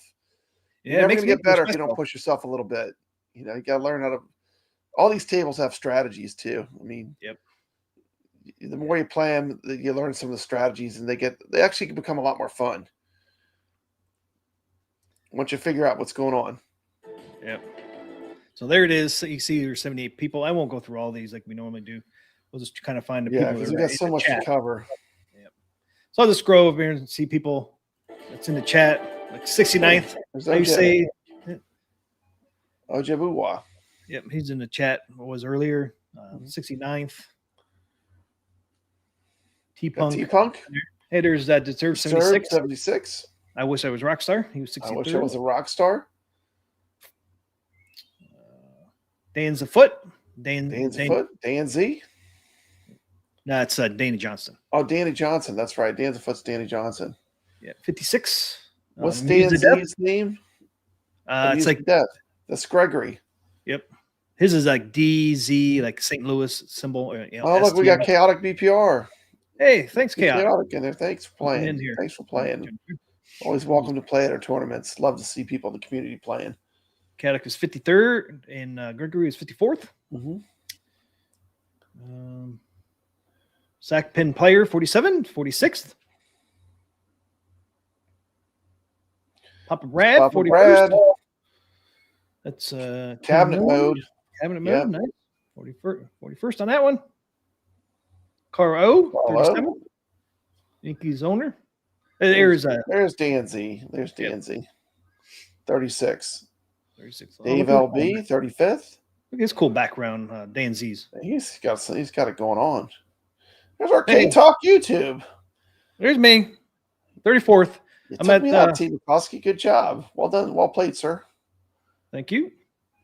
I'm a normal spot, just above 21% there, between 21 and 50%. Hey, you're in the top half. Yep, 34th. MF Doom, 79. 31st. MF Doom, there he is. There Plays he in is. all our tournaments. Yep. I don't think he's missed any. He's almost always in there. Georgia Peach, another frequent flyer. 25th, and then Metal So-So, 24th. There's Evil JDV, Genius. Evil Genius Entertainment, 17th. Man, he's always up there, isn't he? He's into virtual pinball big time.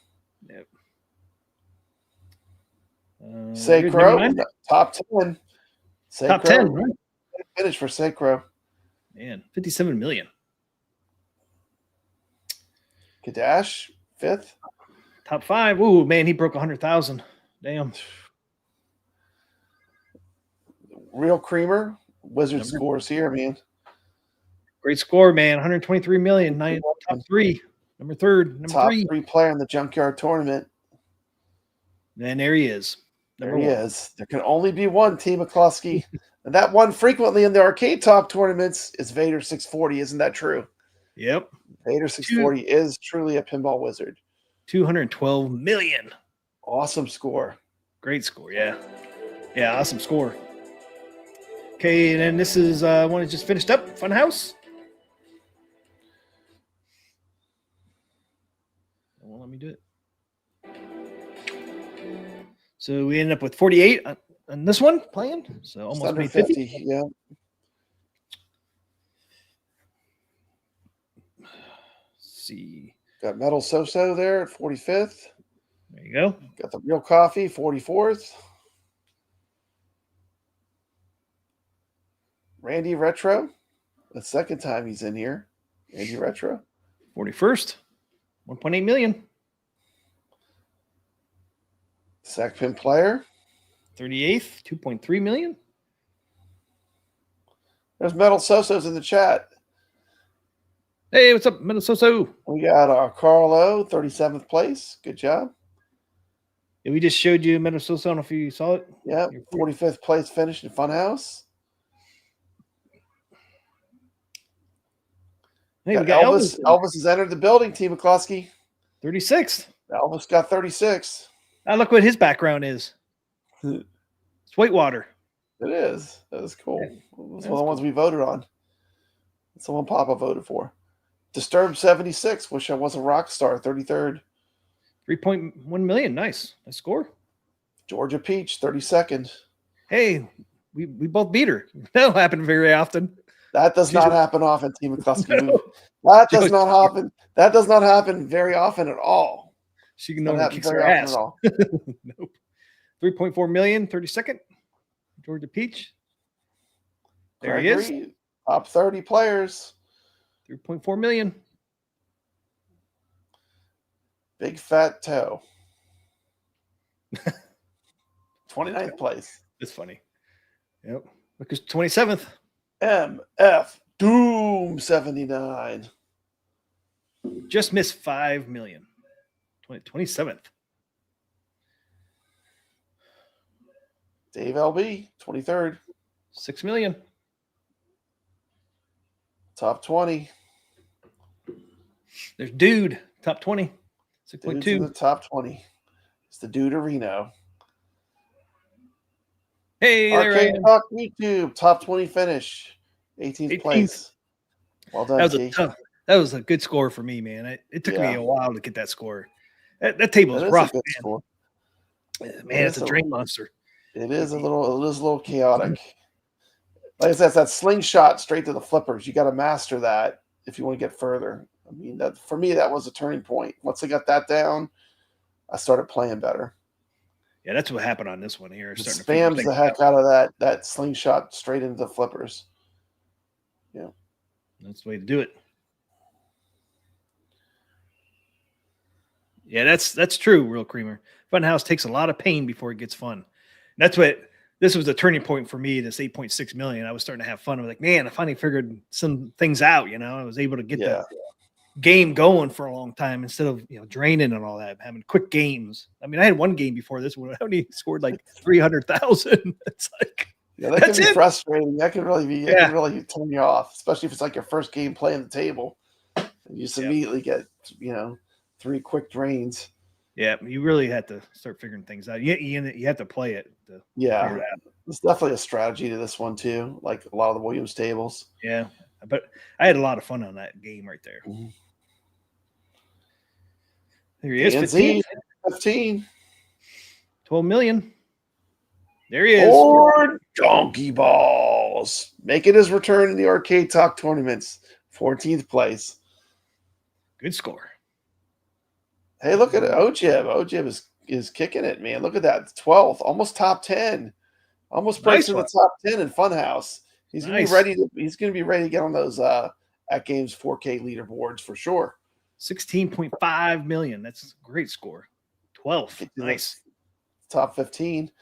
Yep. Stay Crow, 11th place. Another frequent flyer in our tournaments. 17 million. Max Velocity, 10th. Michael, 363. Vader, 640. Well, he must not put a lot of time on this one. This might be the only tournament where I've ever beat Vader. I think this might be the only one. Yeah. Yes! This was probably the only one ever. He says Funhouse is one of his favorites, but that's still a hell of a score. He's still in the top 10. Yep. Still a top 10 score. Look how close those three are, 10, 9, and 8. I know. It's like they're really close, man. Thank you, Vader 640. I won't get a big head. I realize what an amazing player you are, but this might be the one time that I actually can beat Vader 640. He says enjoy. He's saying enjoy it while you can. He is a true pinball wizard. Like you're not going to see that happen often where Papa Brad beats Vader 640. This is like a crop circle, a UFO crop circle. This is not going to happen too frequently. Enjoy it now, sucker. Yep. Eggplant 303, 7th place. Look, another close score. I mean, this is crazy. Look at all these scores so close in the top 10. I know. Everyone's right at 19 million. Somebody finally did break. TBL, 6th place. 20.8 million. Still close to those other scores. I mean, it's tight. Top 5 finish. Papa Brad. Top 5 this one. It's like one of the best.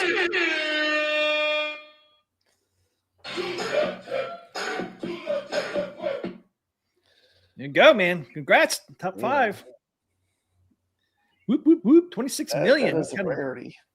You kind of broke loose of the other people in the top 5 or top 10 there. Yeah, I started to get the groove of this table. It's really, it took me a while, but once I started to figure it out, I was really enjoying it.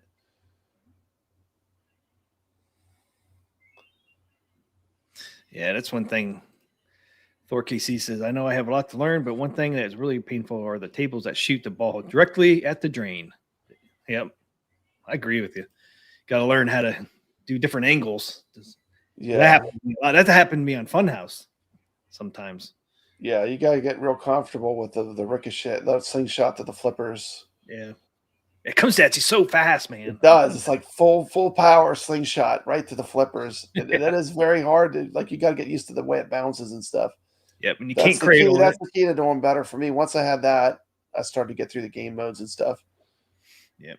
Yeah, once I learned you couldn't cradle it when it comes down to that flipper. It's a fun game. He has the hot dog. He falls asleep. You shoot the ball in his mouth. It's crazy. Yeah. It's got a lot of story stuff that's kind of fun. It's kind of out there, but it's kind of fun. Blows up balloons. Yeah, the balloons. Yeah. I thought we were cool table. I thought we were pals. It's pretty cool. Something. Hey, Bucko. Number 4. KM 1901. 27 million. Top 3. There he is again. That third. Kadash. Wizard mode. 31 million. 31 million. Funhouse score. Rcade, second place. Congratulations. 32 million. And the winner of the Funhouse Arcade Talk Tournament is there he is. Creamer. Woo! Woo! There he is again. The real creamer. The real creamer. Look at that. The real creamer. He's in the chat. Nice score, man. Awesome gameplay, man. This was a tough one, too. 46 million. When you get 46 million in Funhouse, you earned it, man. This is not there's no walk in the park on this one. No, it's not a walk in the park. I had Funhouse table about a 20-yard walk from my freshman dorm in college. Oh, so he knew this one. Yeah, he definitely knew. He had this table's number for sure. Knocked it out of the park. Yep. Well, it's good, man. I loved playing Funhouse. This was a fun one to play for sure. I would recommend this table. Oh, yeah. After playing it for a week, I would recommend this table. It's great. I can't wait for it to come to. Can't wait for it to come to the AtGames. Yeah. Yeah. Got anybody? Oh, we got 6 people over here. So many good games, Medieval Madness. Yep. I mean, there's so many ones that we still haven't got. Damn, look at the scores on this. The party zone already. Dave LB, man, 100 million already on the party zone. Wow, that's a heck of a score. Real Creamer at 75 million. Georgia Peach at 55. Sacro at 51. Carl O at 9. There's my Peon score. Arcade Talk. Yeah, I didn't even get a chance to play yet. That was just my video from making that. You'll get higher than that. Yeah. You'll definitely play enough to beat Papa Brad. I don't know. We go back and forth. We do go back and forth. Yeah, I got you on Funhouse, but you got me on the other one. You got me on Junkyard. Yeah. So we kind of go back and forth, but that's part of the fun, right? The part of the fun is playing with the community people that regularly play pinball, and we all play together, and we see our friends go up and down on these boards, and it's really great. I mean, I love that. Built. Yeah, and people, you see people at different spots and different tables. Different. Yeah, some people are really good at one table, but they're not as strong on another one. That's great. Yeah, it's really cool to see that. Mm-hmm. This week. The Party Zone is our 40th tournament. 40 tournaments already, almost a full year of tournaments. 40 tournaments. 40 tournaments back to back, almost, Team McCloskey. Yeah, I think we just skipped that 1 week. I think we only missed 1 week. Yeah, but that week we had 2 tournaments going on. We had an iScore one going on, and we had a Zen tournament going on. So it kind of made up for it. Yeah, there was a lot going on. 40 tournaments, man. 40 tournaments. Wow. I can't believe we've done that many so far. Yeah, I can. I mean, I think it's awesome. I love doing the tournaments. Are one of my favorite things about the show. It's definitely a huge part of Arcade Talk.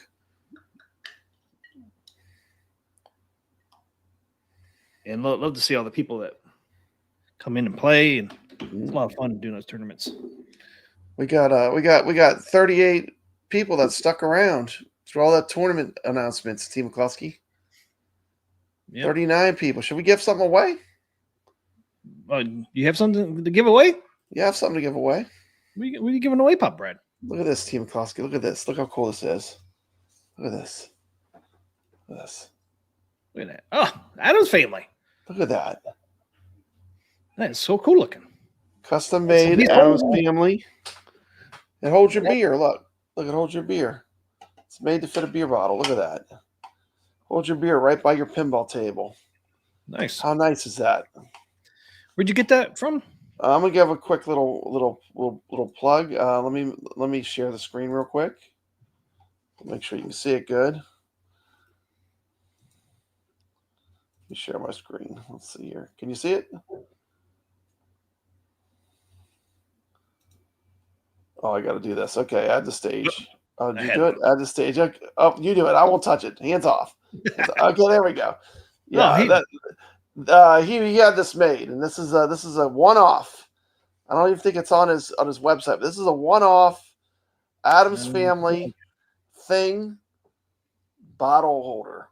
It works with the made to hold your bottle. You could have a little cozy thing on it too. It's like the perfect size. 3D Vault. Yeah, made that. He's the one that did all those plungers we gave away. That's right. That's who did it. Awesome. The plungers that I screwed all up. Yeah, that's okay. But we can give this away if you want. You want to pull up the comment picker? Yep. He makes a ton of custom plungers. Yeah, he's adding ones more and more. I think he added the one. It's not an endorsement to drink alcohol, but a beer would happen to fit in this perfectly. I wonder if a can of soda would fit in there. It's about the same size. Yeah, you could probably a can of soda. You could put probably a beer can would fit in there. A regular can would fit in there. I don't think I have a regular. My wife buys all them little mini cans now. You know, those like ones that are like half of a soda, basically. Oh yeah, She buys those anymore. So I don't even have a real can anymore. That's a normal size. I imagine a can would fit in there. But this is a cool little thing, you know.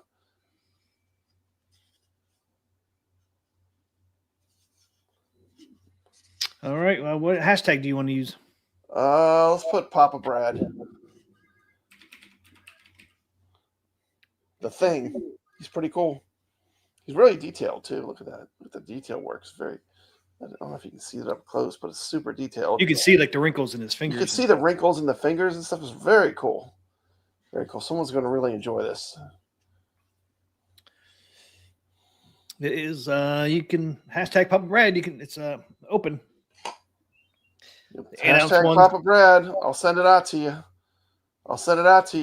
This is a one-off too. I don't think it's on his website. This is a custom-made one-off. Very cool.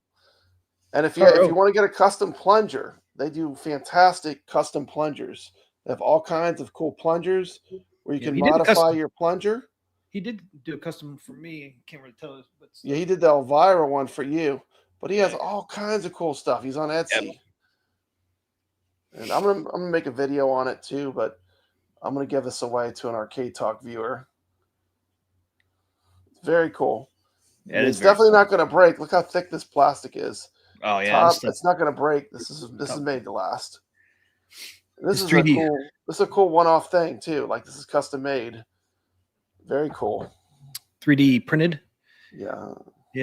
Like when he did tribute to the Addams family pinball, you know, even if you don't have Addams family pinball, this would be pretty cool to have bolted on your pinball machine, I think. It would, yeah. It'd be pretty cool. Let's see if you had the Addams family one. Yeah. It would look good on any of them, but yeah, he does good work. I mean, yeah, he does incredible work. I bought some other plungers just to mix it up from time to time, but I got to make a video on those. I'm going to do. I got the creature from the Black Lagoon in the dinosaur. Oh, you got the dinosaur? Yeah, I got the dinosaur and the creature as well. Yeah, he did it. I got to do it. He made a steering wheel. I'm using the Frankenstein right now, which I really love. But he has a bunch of cool. I mean, his design work is just incredible. Yep. I mean, this one from Elvira Clown has like 9 colors in it, and it looks exactly like the one. There's $19 makes. too. I mean, not expensive for the quality. I mean, it's really very affordable. Yeah, I mean, for the quality. free shipping too. Highly recommend. Highly recommend. I'm pretty sure it's free shipping as well. I'll make it bigger. So it's just $19 in some tax. Yeah. Yeah, I got the creature one too. It's in my box. I haven't opened it yet. He made me a steering wheel and he made a creature, Bakugan plunger, and I still haven't opened that box yet. I've had it for 2 weeks. Yeah, it's good too. I like this. Is just this is a a small entrepreneur. He makes some cool stuff. He has some other things he makes too. But you're supporting a small company. Give him a little light. Hey, type hashtag Papa Brad, and you could win Evil Genius Entertainment. Evil Genius Entertainment just entered the chat. He could win the thing. Hold his beers when he's playing his games.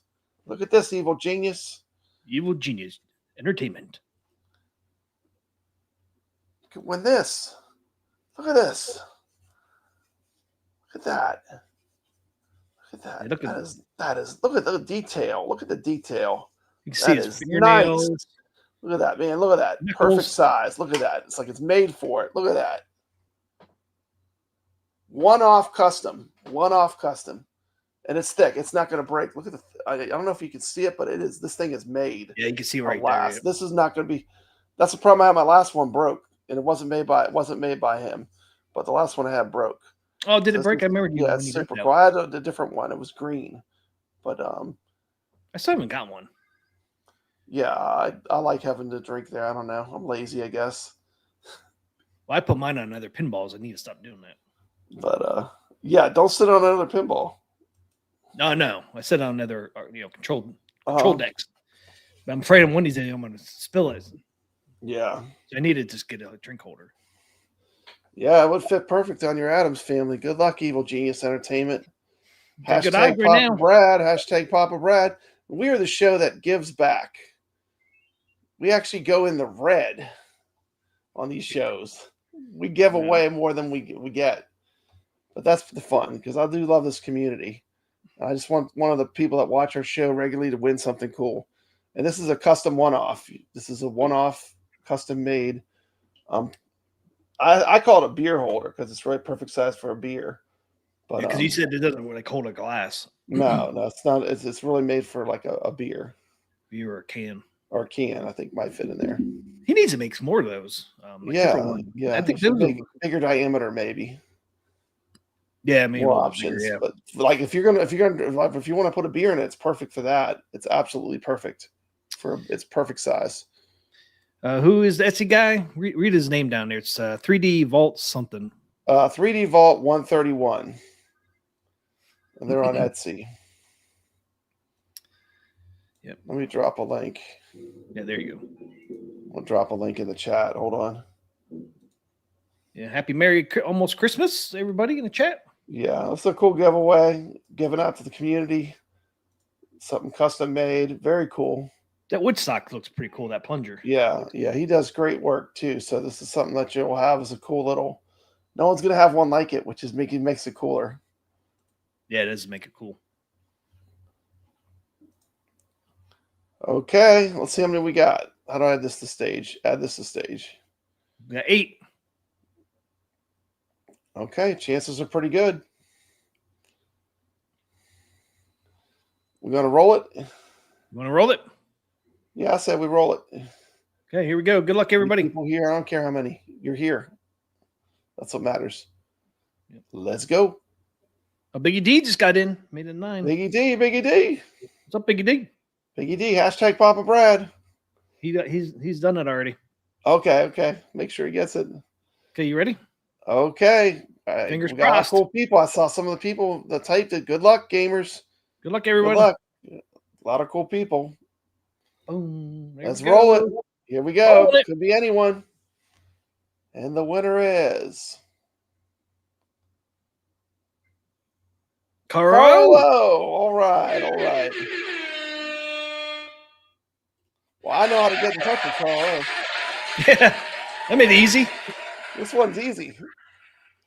Congrats, So anyway. Carl. That's so funny. We've seen Biggie D popped up twice there at the very end. I know. I thought it might have been Biggie D or OJib. I was kind of rooting for OJib winning, but it's good. It's good. Carl, though, I know how to get in touch with you. I'll get in touch with you on Discord.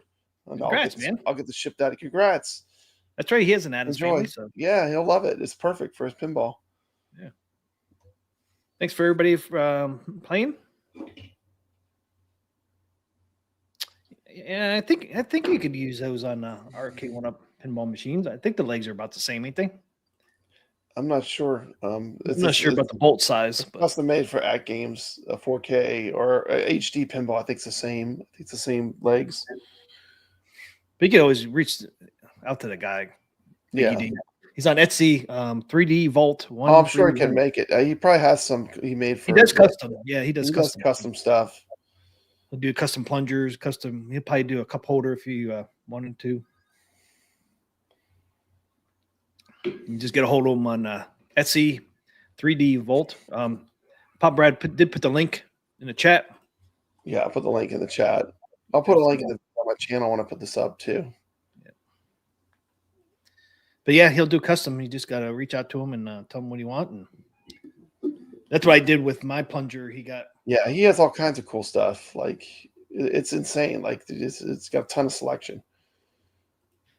There it is. Caro, thanks everyone.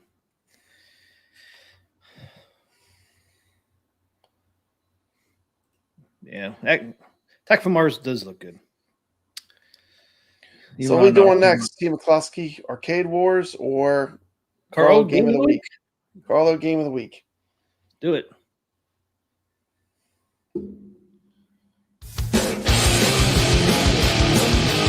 It's time for Carlo Game of the Week!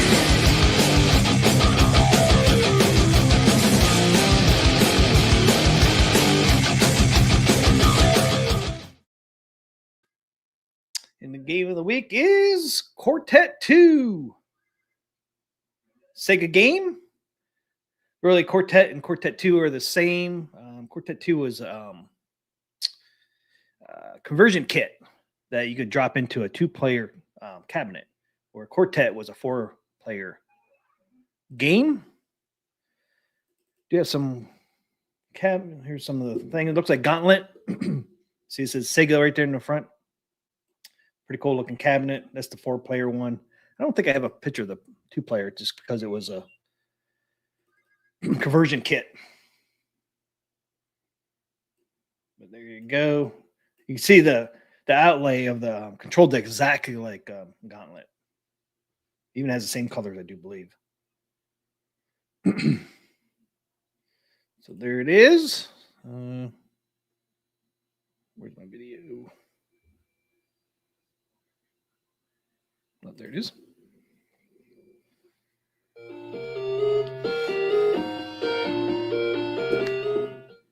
RO's game of the week is Quartet 2 by Sega.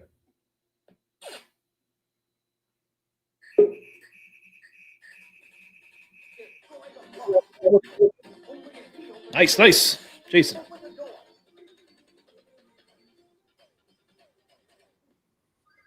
Quartet 2 is a run-and-gun video game released by Sega for arcades in 1986. 1986? Quartet 2 is not a sequel, but rather a conversion kit that could be placed in 2-player cabinets. Almost the end of arcades. The only real difference between the two games is Quartet 2 allows up to 2 players to choose from the 4 available characters. It's interesting, the 2 and the 4 amount of players, huh? What's that? The two and the 4 are the amount of players that can play the game. Yeah. That's pretty cool. They are Joe, who's yellow, Mary, who is red, Lee is blue, and Edgar is green. Quartet 2 allows 1 to 2 players to guide a set of characters through a base taken over by an army of robots. Oh no. Players control either of the characters. They have to go across 32 side-scrolling levels. The object of the game is to advance through the level, fighting opponents which come out of portals in the walls.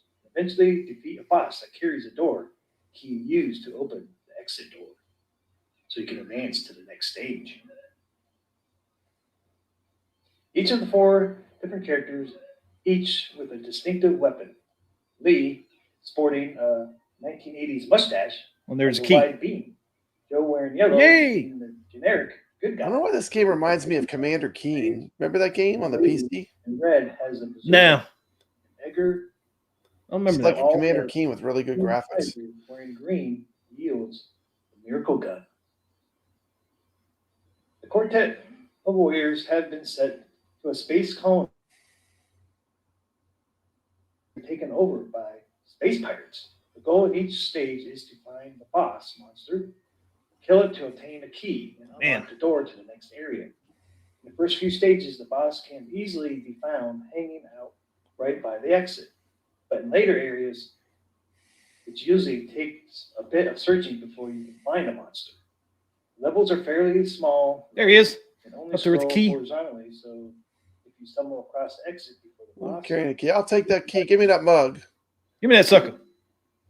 Yay, Mary. stages are also littered with power-ups. Go, Mary, go. The most common allow you to jump higher, walk faster, or even grant you a jetpack to fly. Oh Ooh, my. jetpack. But you're also routinely seeing bouncing colored balls of energy as you shoot them.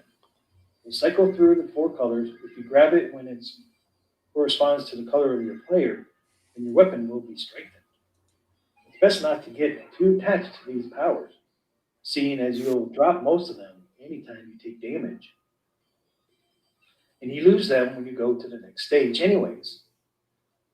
Beyond the 4-player action, there are numerous other traces of Gauntlet's inspiration, Oh, there he is. though With the key. they've been tampered with.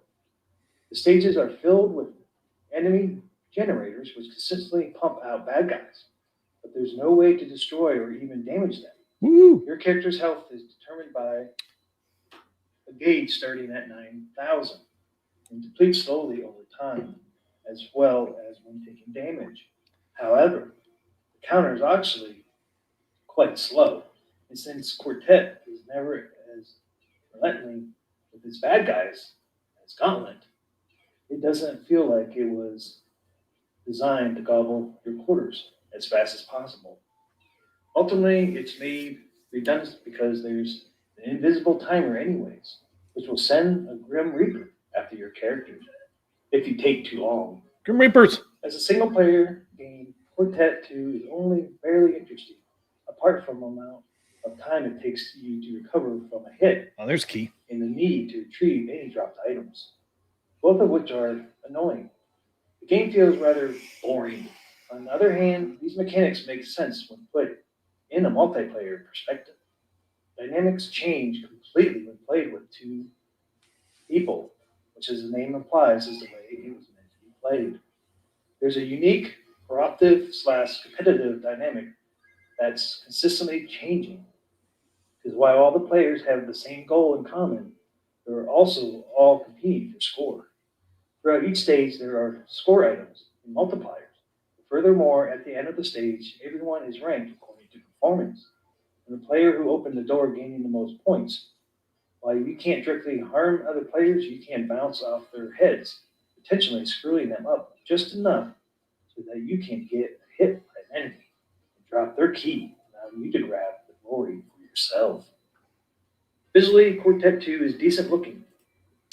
Yeah, it does have some good graphics.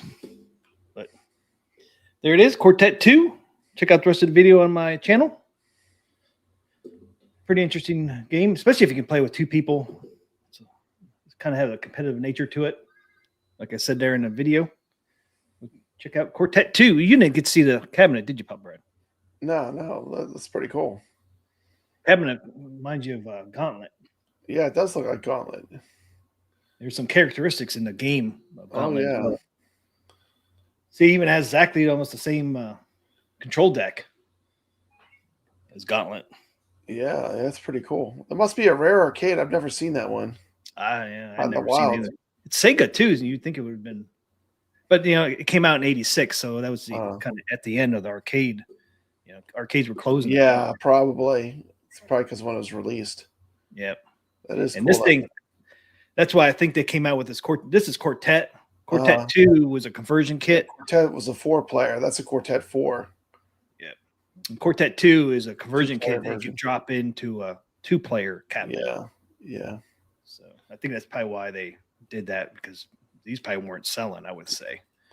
It Yeah. doesn't look like it was a cheap arcade to buy for arcades. I mean, that thing, it's a beast of a Yeah, machine. probably wasn't. I did a retro review too. I did Zookeeper. You did. Yep. It was supposed to be on last week's show. Supposed to be on last week's show, so like I don't know if you want to show it or not show it, but Yeah. it's got like 1,000 views right now anyway. But yeah, Zookeeper I did. This is a fantastic game. If you've not checked it out, was released at the wrong time. It was released right in the middle of the video game crash. Team McCluskey. Oh no. It's a good game released at the wrong time. Yeah, it is a good game. Will we play a few seconds of it, or? Yeah, roll it. Today's game we're going to take a look at is the amazing game Zookeeper. This is a Taito game, which was actually released in 1983. This is one of my all-time favorite arcades. Here's what the arcade machine looks like. Everyone's game for Zookeeper. These are what the original controls look like. A 4-way joystick and a jump button. Taito?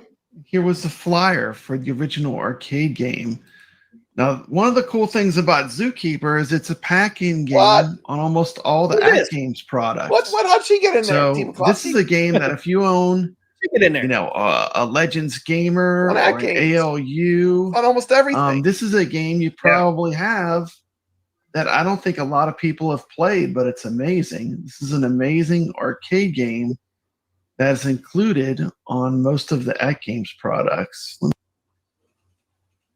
Without further ado, let's take a look at Zookeeper being played on a AtGames. This time I'm playing on the Legends Gamer Mini. Gamer The Mini. Mini is a Gamer much Mini. smaller unit. Looks like this. This is what, It's like I'm just a playing. control panel. Okay. Let's check it out. Hold the animals in the zoo with the bricks. So basically, you run around this It sounds like this game. zoo, and Very you're trying to nice keep these animals walled in. As you run, you drop bricks. And here we go. We're in. Carlos says Zookeeper is a fun game. The pinball game is pretty sweet as well. The thing that looks like a frying pan is actually a net.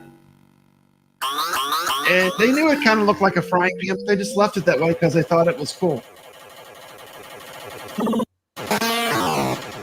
Look, I got the pinball machine on there, Team McCluskey. This is a game that doesn't get much shine because this game was actually released. I know when you boot up the game, it says 1982, but after doing some research on the game, I found out that the game did not actually hit arcades to 1983, Did not come out in which was right in the middle of the video game crash. Released in 83. So this game is a fantastic classic arcade game Long time. that just happened to come out right when the crash hit. So It's like Donkey Kong.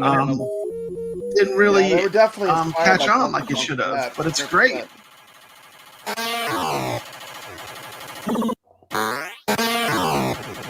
Love the sound effects. How'd she get on there? Everyone's having Team a great McCluskey? day. Main character's name is Zeke. Zeke. Zeke. He's trying to rescue his girlfriend Zelda. Yep, Zelda. Just like Zelda. Nintendo. Like Nintendo.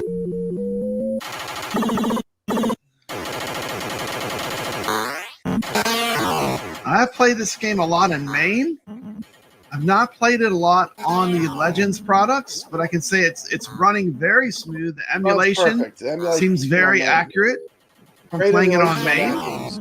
You're not missing anything. One of the secrets to getting big Big points jump. is you want to jump a lot of animals. As a matter of fact, some of the biggest scores I've ever gotten was mainly because I jumped. That's 6,000 6,000 points for that jump. 6,000 point jump, Team So you want to kind of group up these animals and do big jumps. Hey, what's Hey, up, this is like a Ichabod friend? fun Welcome to the stream. You know that. This stage was directly influenced by Donkey Kong. You got to jump around the coconuts. Ah.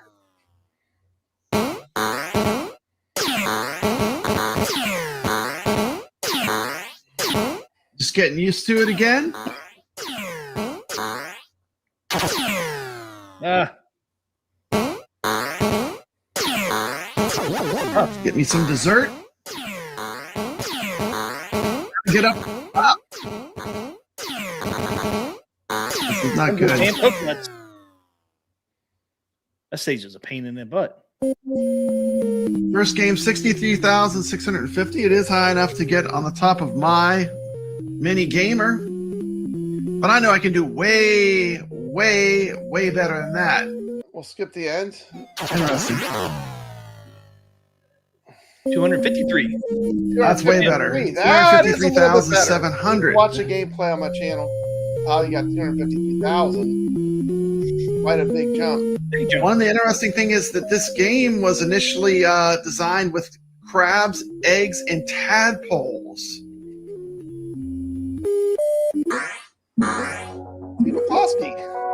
Let's take a look at Zookeeper on the Legends Ultimate CE HD. This is the new Sam's Club edition. Look at that marquee, T. McCluskey. Be sure to check awesome out the review of the Legends Ultimate CE HD, Great. as well as my review of the Evercade Alpha. These are two new great additions to the home arcade landscape. And I'm really enjoying both of these products. I haven't played this on ALU yet. If you like this video, hit that thumbs up and consider subscribing to the channel. If you didn't like this video, hit that thumbs down, maybe leave a comment, and There she is also again. consider T. McCluskey. subscribing to the channel. Get me a shot next time. Popping up This again. has been Papa Brad's Gaming with a review and gameplay of Zookeeper as seen on the Legends Ultimate products from AtGames.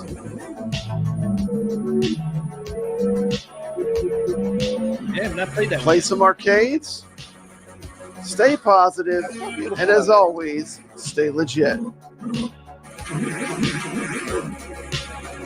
Anyway, I love me some Zookeeper.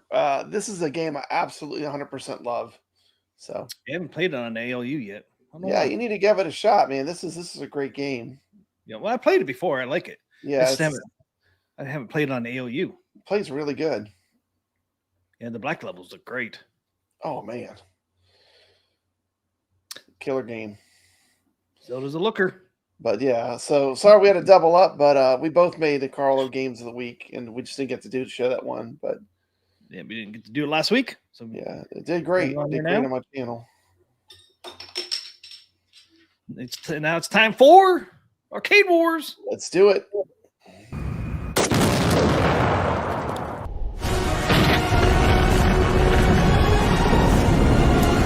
Welcome to Arcade Wars. Okay, so if you guys don't remember, Donkey Kong won the last time we played Arcade Wars. Donkey Kong. Donkey Kong was the winner. Put my That's gonna be a tough one to dethrone. I don't know. People love Donkey Kong. There's Let's Donkey take a look Kong. at the cabinet. There it is. Classic baby blue Nintendo cabinet. Always loved this cabinet. The look. Who doesn't like this? I mean, what's more iconic than the beginning of Donkey Kong? I know.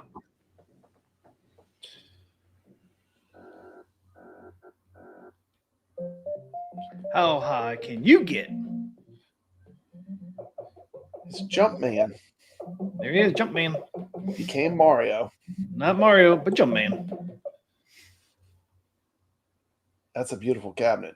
That's a beautiful game. Yep. So what is this one going against this week? They were. This is a tough one, man. They got their hands full. We got to put up a contender for Donkey Kong. It's not going to be an easy one to knock off of its I know, off of this position. but I'm going for at least the top 10 website I'm using for top 10 Video games of all 1980s. time, popular games. Yeah. Our 80s arcade 80s Number 4. arcade top 10 games. Yeah. This one here was number 4 on that list. Number 4 on the list. Konami, 1981, Frogger. Ooh, Frogger. Show you both cabs. It's kind of like the modern look. It's got the tire treads. Yep, and then Going got the down wood the grain. side. Your favorite, T. McCloskey. It's covered with wood grain. You got to worship the wood grain.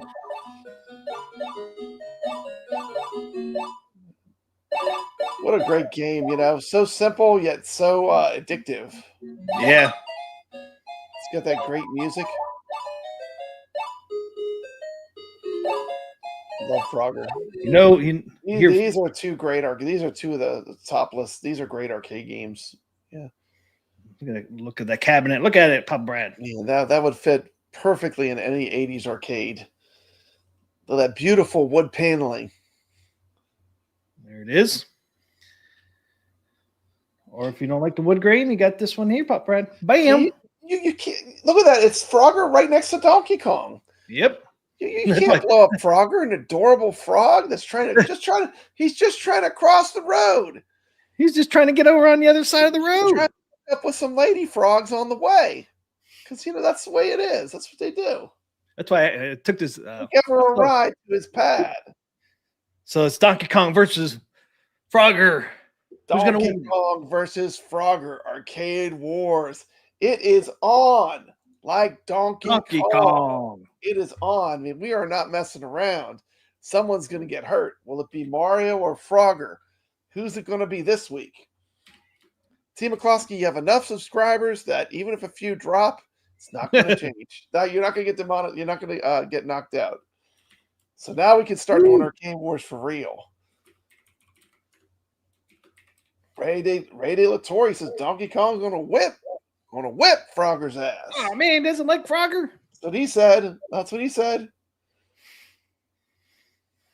Frogger's a classic. Was number 4. And, now, Ray, which game you're talking about, Donkey Kong or Frogger? He said I showed this game to my nephews and they played it all day. Oh, I wonder Frogger or Donkey Kong. I wonder which one because he didn't specify.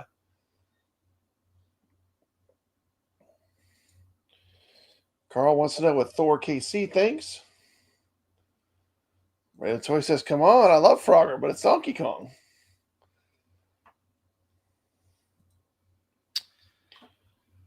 Is the poll up, Team McCloskey? Yeah, yes, the poll is up, guys. The poll is up. You can vote now. Vote in the chat. Which one's going to win? Thor KC says, I clicked on to play a random game in Pinball FX, and now I'm getting to play Sorcerer's Lair. Imagine that. That's pretty cool. We got Frogger coming in with 33%. Donkey Kong walking away with 71%. Ray said it was Frogger. His nephew's played. Oh, okay. Frogger. Yeah, it is pretty addictive. It's easy to learn, too. Like, my wife plays Frogger. Oh, does she? She likes that, but she really likes Centipede still the most. But she'll play Frogger if it's on the multicade. No, Jason says no matter who I vote for on this one, I'm unsubbing for myself. Yeah. The DK cab is pretty iconic. I mean, definitely if I get Lens Arcade, I'll be converting it to a Donkey Kong because I would want that Donkey Kong look. That's something I don't have in my arcade currently. I know. I've always wanted a Donkey Kong. If I was to get the Glenn's multicade, I would have to convert it to the Donkey Kong design because that would be real attractive to me, And Donkey Kong does a small screen, Yeah, it's one of the ones I've always wanted, man. Nice thing about Donkey Kong too, it's not a big cabinet either. It's on a smaller end cabinets.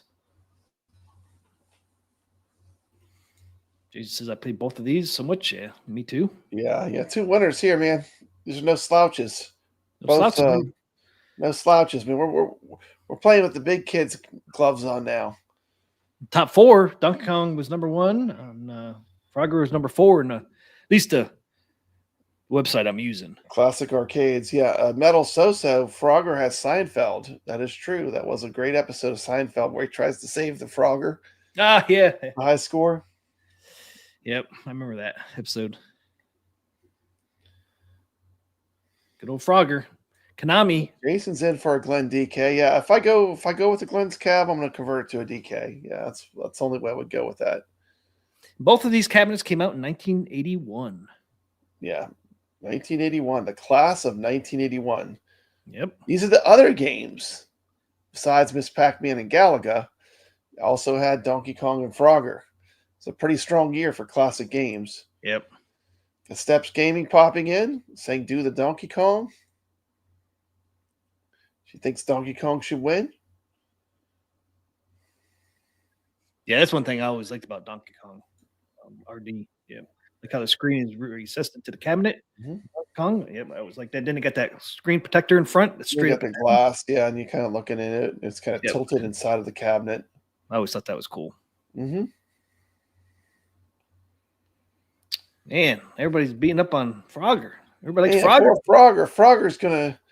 Frogger's gonna end up getting blown up real good. T. McCloskey. It's not looking good for Frogger. You and Thor, KC, I prefer the game of Frogger, but the DK cabinet is unbeatable. Nobody's giving Frogger any love. Nobody's giving Frogger any love.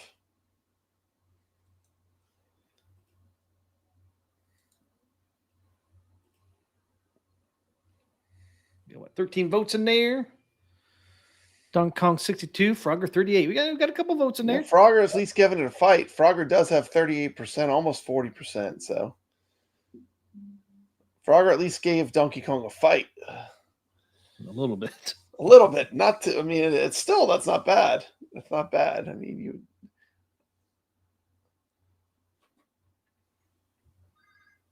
At least it wasn't a total wash. it wasn't a total wash. That's right. It's kind of cool. I found this picture, man. It has both of Now, them. T. McCloskey, let's just remind, this time, let's make sure we blow up the right cabinet.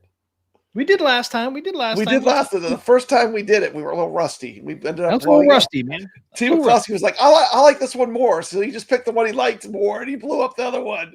It wasn't even what won. So let's make sure we blow up the winner. Are we going to call it? Let's just call it. Our decent Frogger's getting ran over. Frogger. It's supposed to be the void. Oh. The bus just ran him over. Ray says, God, Do. Gorilla is always going to beat a frog.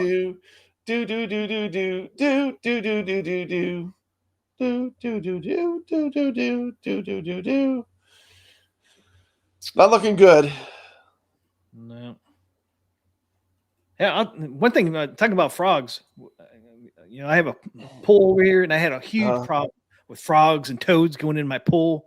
Yeah, I'd get them out all the time. They were in my skimmer dead. I had to pull those things out of there, man. It was all nasty. And all of a sudden, a hawk showed up in my area.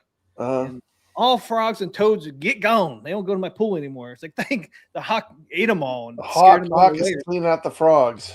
I mean, he sat there for several. I haven't seen him a long time now. Hey, man, well, Ray does have a good point. A gorilla is always going to beat a frog. Frogger's going to get run over. Yep. No, wait a minute. It's 50-50?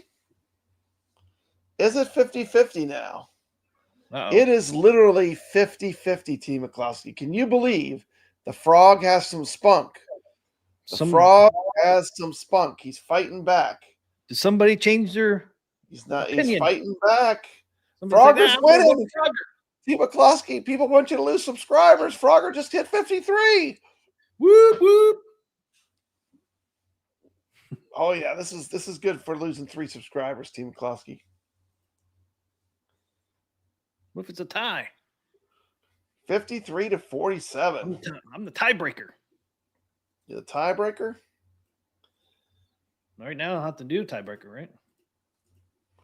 Man, could it actually happen where Frogger, is there a world where Frogger could dethrone Donkey Kong? Is there a world, T. McCloskey? Should I end the poll? If I end the poll right now, Frogger wins. Frogger's in the lead. The frog is choking the monkey.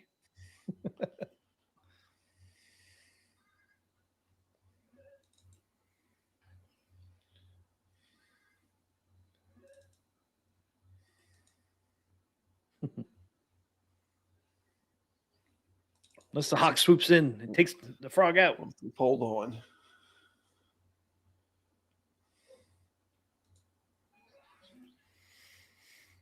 Ray says, just like California, we're still counting the votes. And there's some hanging chads on there. There's some hanging chads, T. McCloskey. Uh-oh. Damn hanging chads. There's some hanging chads on those votes.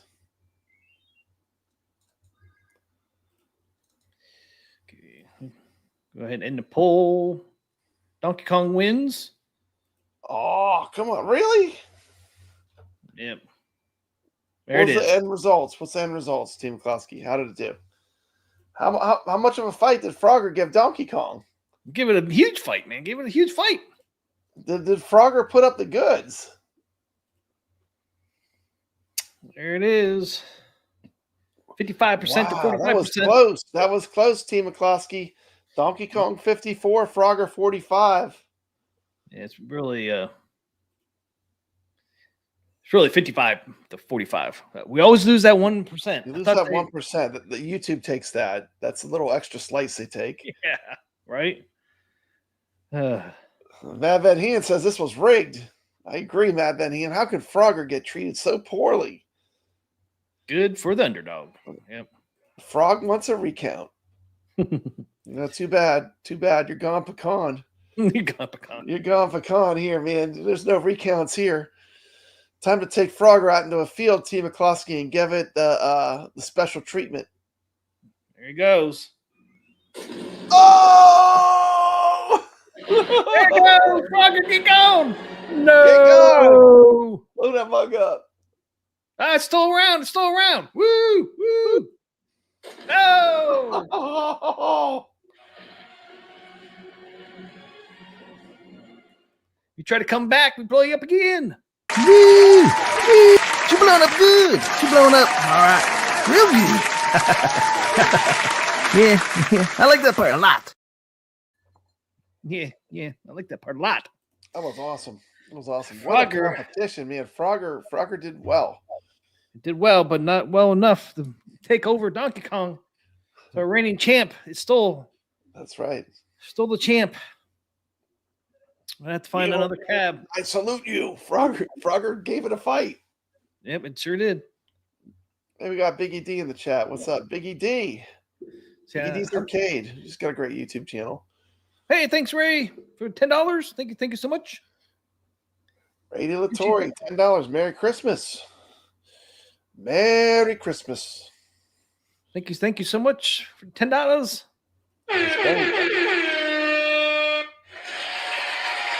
Woo!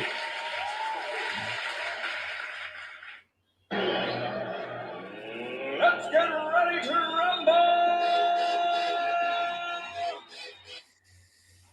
Thank you, Ray, for that. Thank you so much. Merry Christmas to you. Yep. Yeah, this has been a true arcade talk stream. We're at 2 hours and 40 minutes, Team McCloskey. 2 hours and 35. We're keeping it real here. This is the full arcade talk. This is the 2 week special. 2 hours, 40 minutes. You guys are rolling. Yeah, we're always rolling over 2 hours. Hey, did you get your Christmas shopping done, Papa Brad? Mm-hmm. You all done? I'm all done, man. I think I am too. I think there's one thing I got to get. But that's it. Something simple, but that's it, man. Only other thing we really wanted to mention was we do got some stuff coming out next week for AtGames. What we got coming out? Doesn't show. Where's it at? Right here. 24th, guys. Don't forget, 24th, they're going to name the Zen Studio pinball tables for the first half of 2025. They're going to show us the tables. And then also, they're going to show the new AtGame pinball tables scheduled for 2025. That Magic Pixel going to be coming out for next year. Oh, okay. It's all happening on Christmas Eve, Pop Bread. Christmas Eve. So we're going to see probably new AtGame pinball tables scheduled for 2025. So we're going to see 26 tables for Magic Pixels, and we're going to see 26 tables most likely for Zen Studios. That's a whole lot of pinball. All on Christmas Eve. Yeah, it's going to be exciting to see which one we're going to get in the next 6 months. I wonder what kind of skin we're going to see next year, too. Are we going to see Creature from the Black Lagoon, Pop Brad? Oh, man, if they get Creature from the Black Lagoon, I'm going to have that. That'd be tough. That'd be tough. You can use that new financing where it takes 12 months to pay it off with no interest. Yeah, maybe. That's why I'm going to go if I get another one. Yeah. That is not a bad way to go. No, you don't have to give up all that money at once, slowly pay it off. All right, Biggie D says I'm giving away a new Wave Toys cigarette machine on Sunday to celebrate Christmas with the community. Nice. Merry Christmas. Enjoy your smokes, Johnny. Smoke them up. Smoke them if you got them. If you didn't know what a New Wave Toys cigarette machine does, it's a charger for the New Wave Toys cabinets. Yeah, that's pretty cool. It's pretty cool. I think I've seen some people convert them to candy machines too. So if you're against smoking, you can't convert it to, I think, a candy machine. I think. Yeah, you can. But it'll be fun. That'll be a nice prize, Biggie D. Someone's gonna love that. We'll do a random drawing. Nice. Yeah, we always do that. That's the fairest way to do it. You got to use the StreamYard comment picker. You can get the Artemat as well. I think they have some things that you can make a candy machine now too. Yeah, I think you can slide the art in there and stuff. I think it's moddable. And I think they all kind of cool stuff that they've done. Either one you do too. I do react to the black light too. It's just pretty cool. Mm-hmm. Like my carpet down there, Pop Brad. You can see my carpet tonight. So your carpet's glowing. Glowing down there. It's just like an arcade. So yeah, it's gonna be exciting on Tuesday. So that's Tuesday. We get that announcement for the tables. I wonder what we're gonna get from Magic Pixels next year. 26 tables for Magic. Yeah, I don't know. That's cool. I wonder if they got another IP. I mean, this wasn't Magic Pixel. Did they do Dr. Seuss? Yep. And they're doing the rare pack. They're doing those too. Could we see another rare pack? I don't know. Be interesting. Some other IP we don't even know about. That's cool. Like something they have on Steam. Was it called Arcade World or something like that? They have over there. They have some Stern tables. Never know. You just never know. That's why I'm kind of excited about the Magic Pixel. Oh yeah. What they're going to come out with next year. Hopefully, some new IPs and stuff would be really cool. So that is it for that. Just want to throw that out there because it is coming up in 4 days. They also hired that guy that was a big part of Pinball Arcade. Yeah, AtGames did. We don't even know. We don't know what he's up to yet either. That's true too. That could be really exciting. Mm-hmm. Pinball Arcade had a lot of bangers. Had a lot of really great pinball tables that no one else got. It'd be so cool if we would actually get some of those. Yeah. I mean, I get them all, but it'd be so cool if we got some of them at least. Got some of them would be great. That would be awesome. Okay, I have something new is cooking that isn't a sequel pack. There you go. Jason knows what's going on. Nice, something new. He's got ears everywhere. Jason's everywhere. I was hoping something new. That's what I was hoping for. So I was hoping to hear, man. Yeah, I hope they get something outside of the box, Yeah, they're still announcing Biggie D. It's supposed to be on. There shouldn't be no delays on announcements because they've been doing announcements on Facebook all week, even when their servers have been down. The servers shouldn't affect the announcements. I mean, the announcements should be the same, huh? Yeah, and they have been on Facebook. All of those other stuff they're doing, little trivias and all that stuff's been going on Facebook. So there's no reason for this to get delayed. It has nothing to do with the the hardware. But I have nothing else, man. We covered everything I wanted to. That's it, man. We hope everyone has a wonderful, wonderful Christmas. Isn't that right? Merry Christmas. Yep. Hopefully everybody has a great Christmas and a great week next week. Have a great weekend as well. We got the weekend before Christmas. Come party with Arcade Talk. We're partying it up. Come join us playing Party Zone on Pinball Effects. Partying in the Party Zone. Come on over, dudes, to the Party Zone. Where we like to party, man. Party on. All right, guys. Have a great weekend, man. Have a great Friday. Have a great weekend. Merry Christmas to everyone. Take care. Merry Christmas.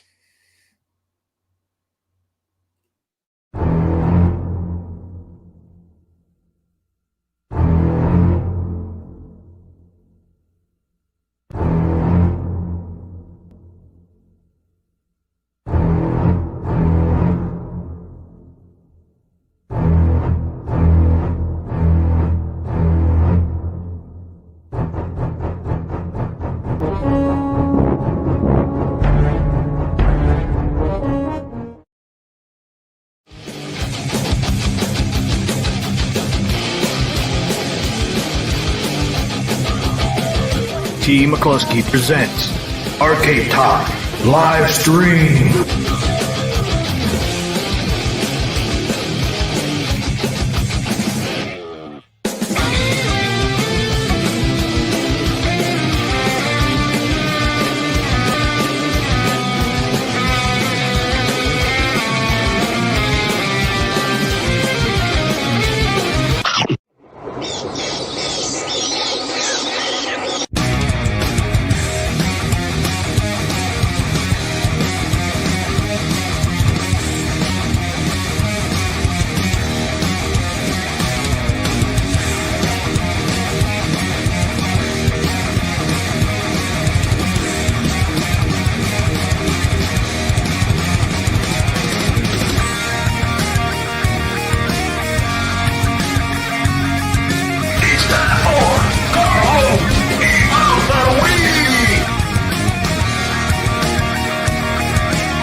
Arcade Wars.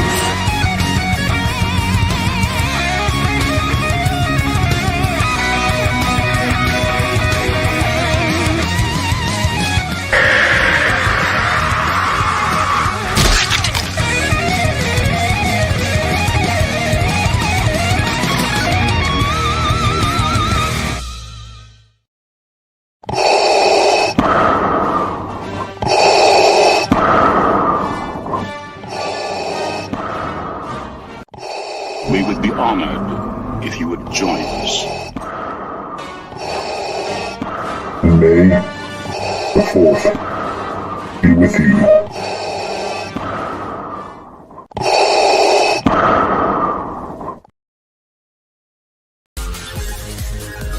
Ladies and gentlemen, thanks for coming tonight. We're gonna do the Arcade Talk Show. Yeah, that's right here. The Arcade Talk Show.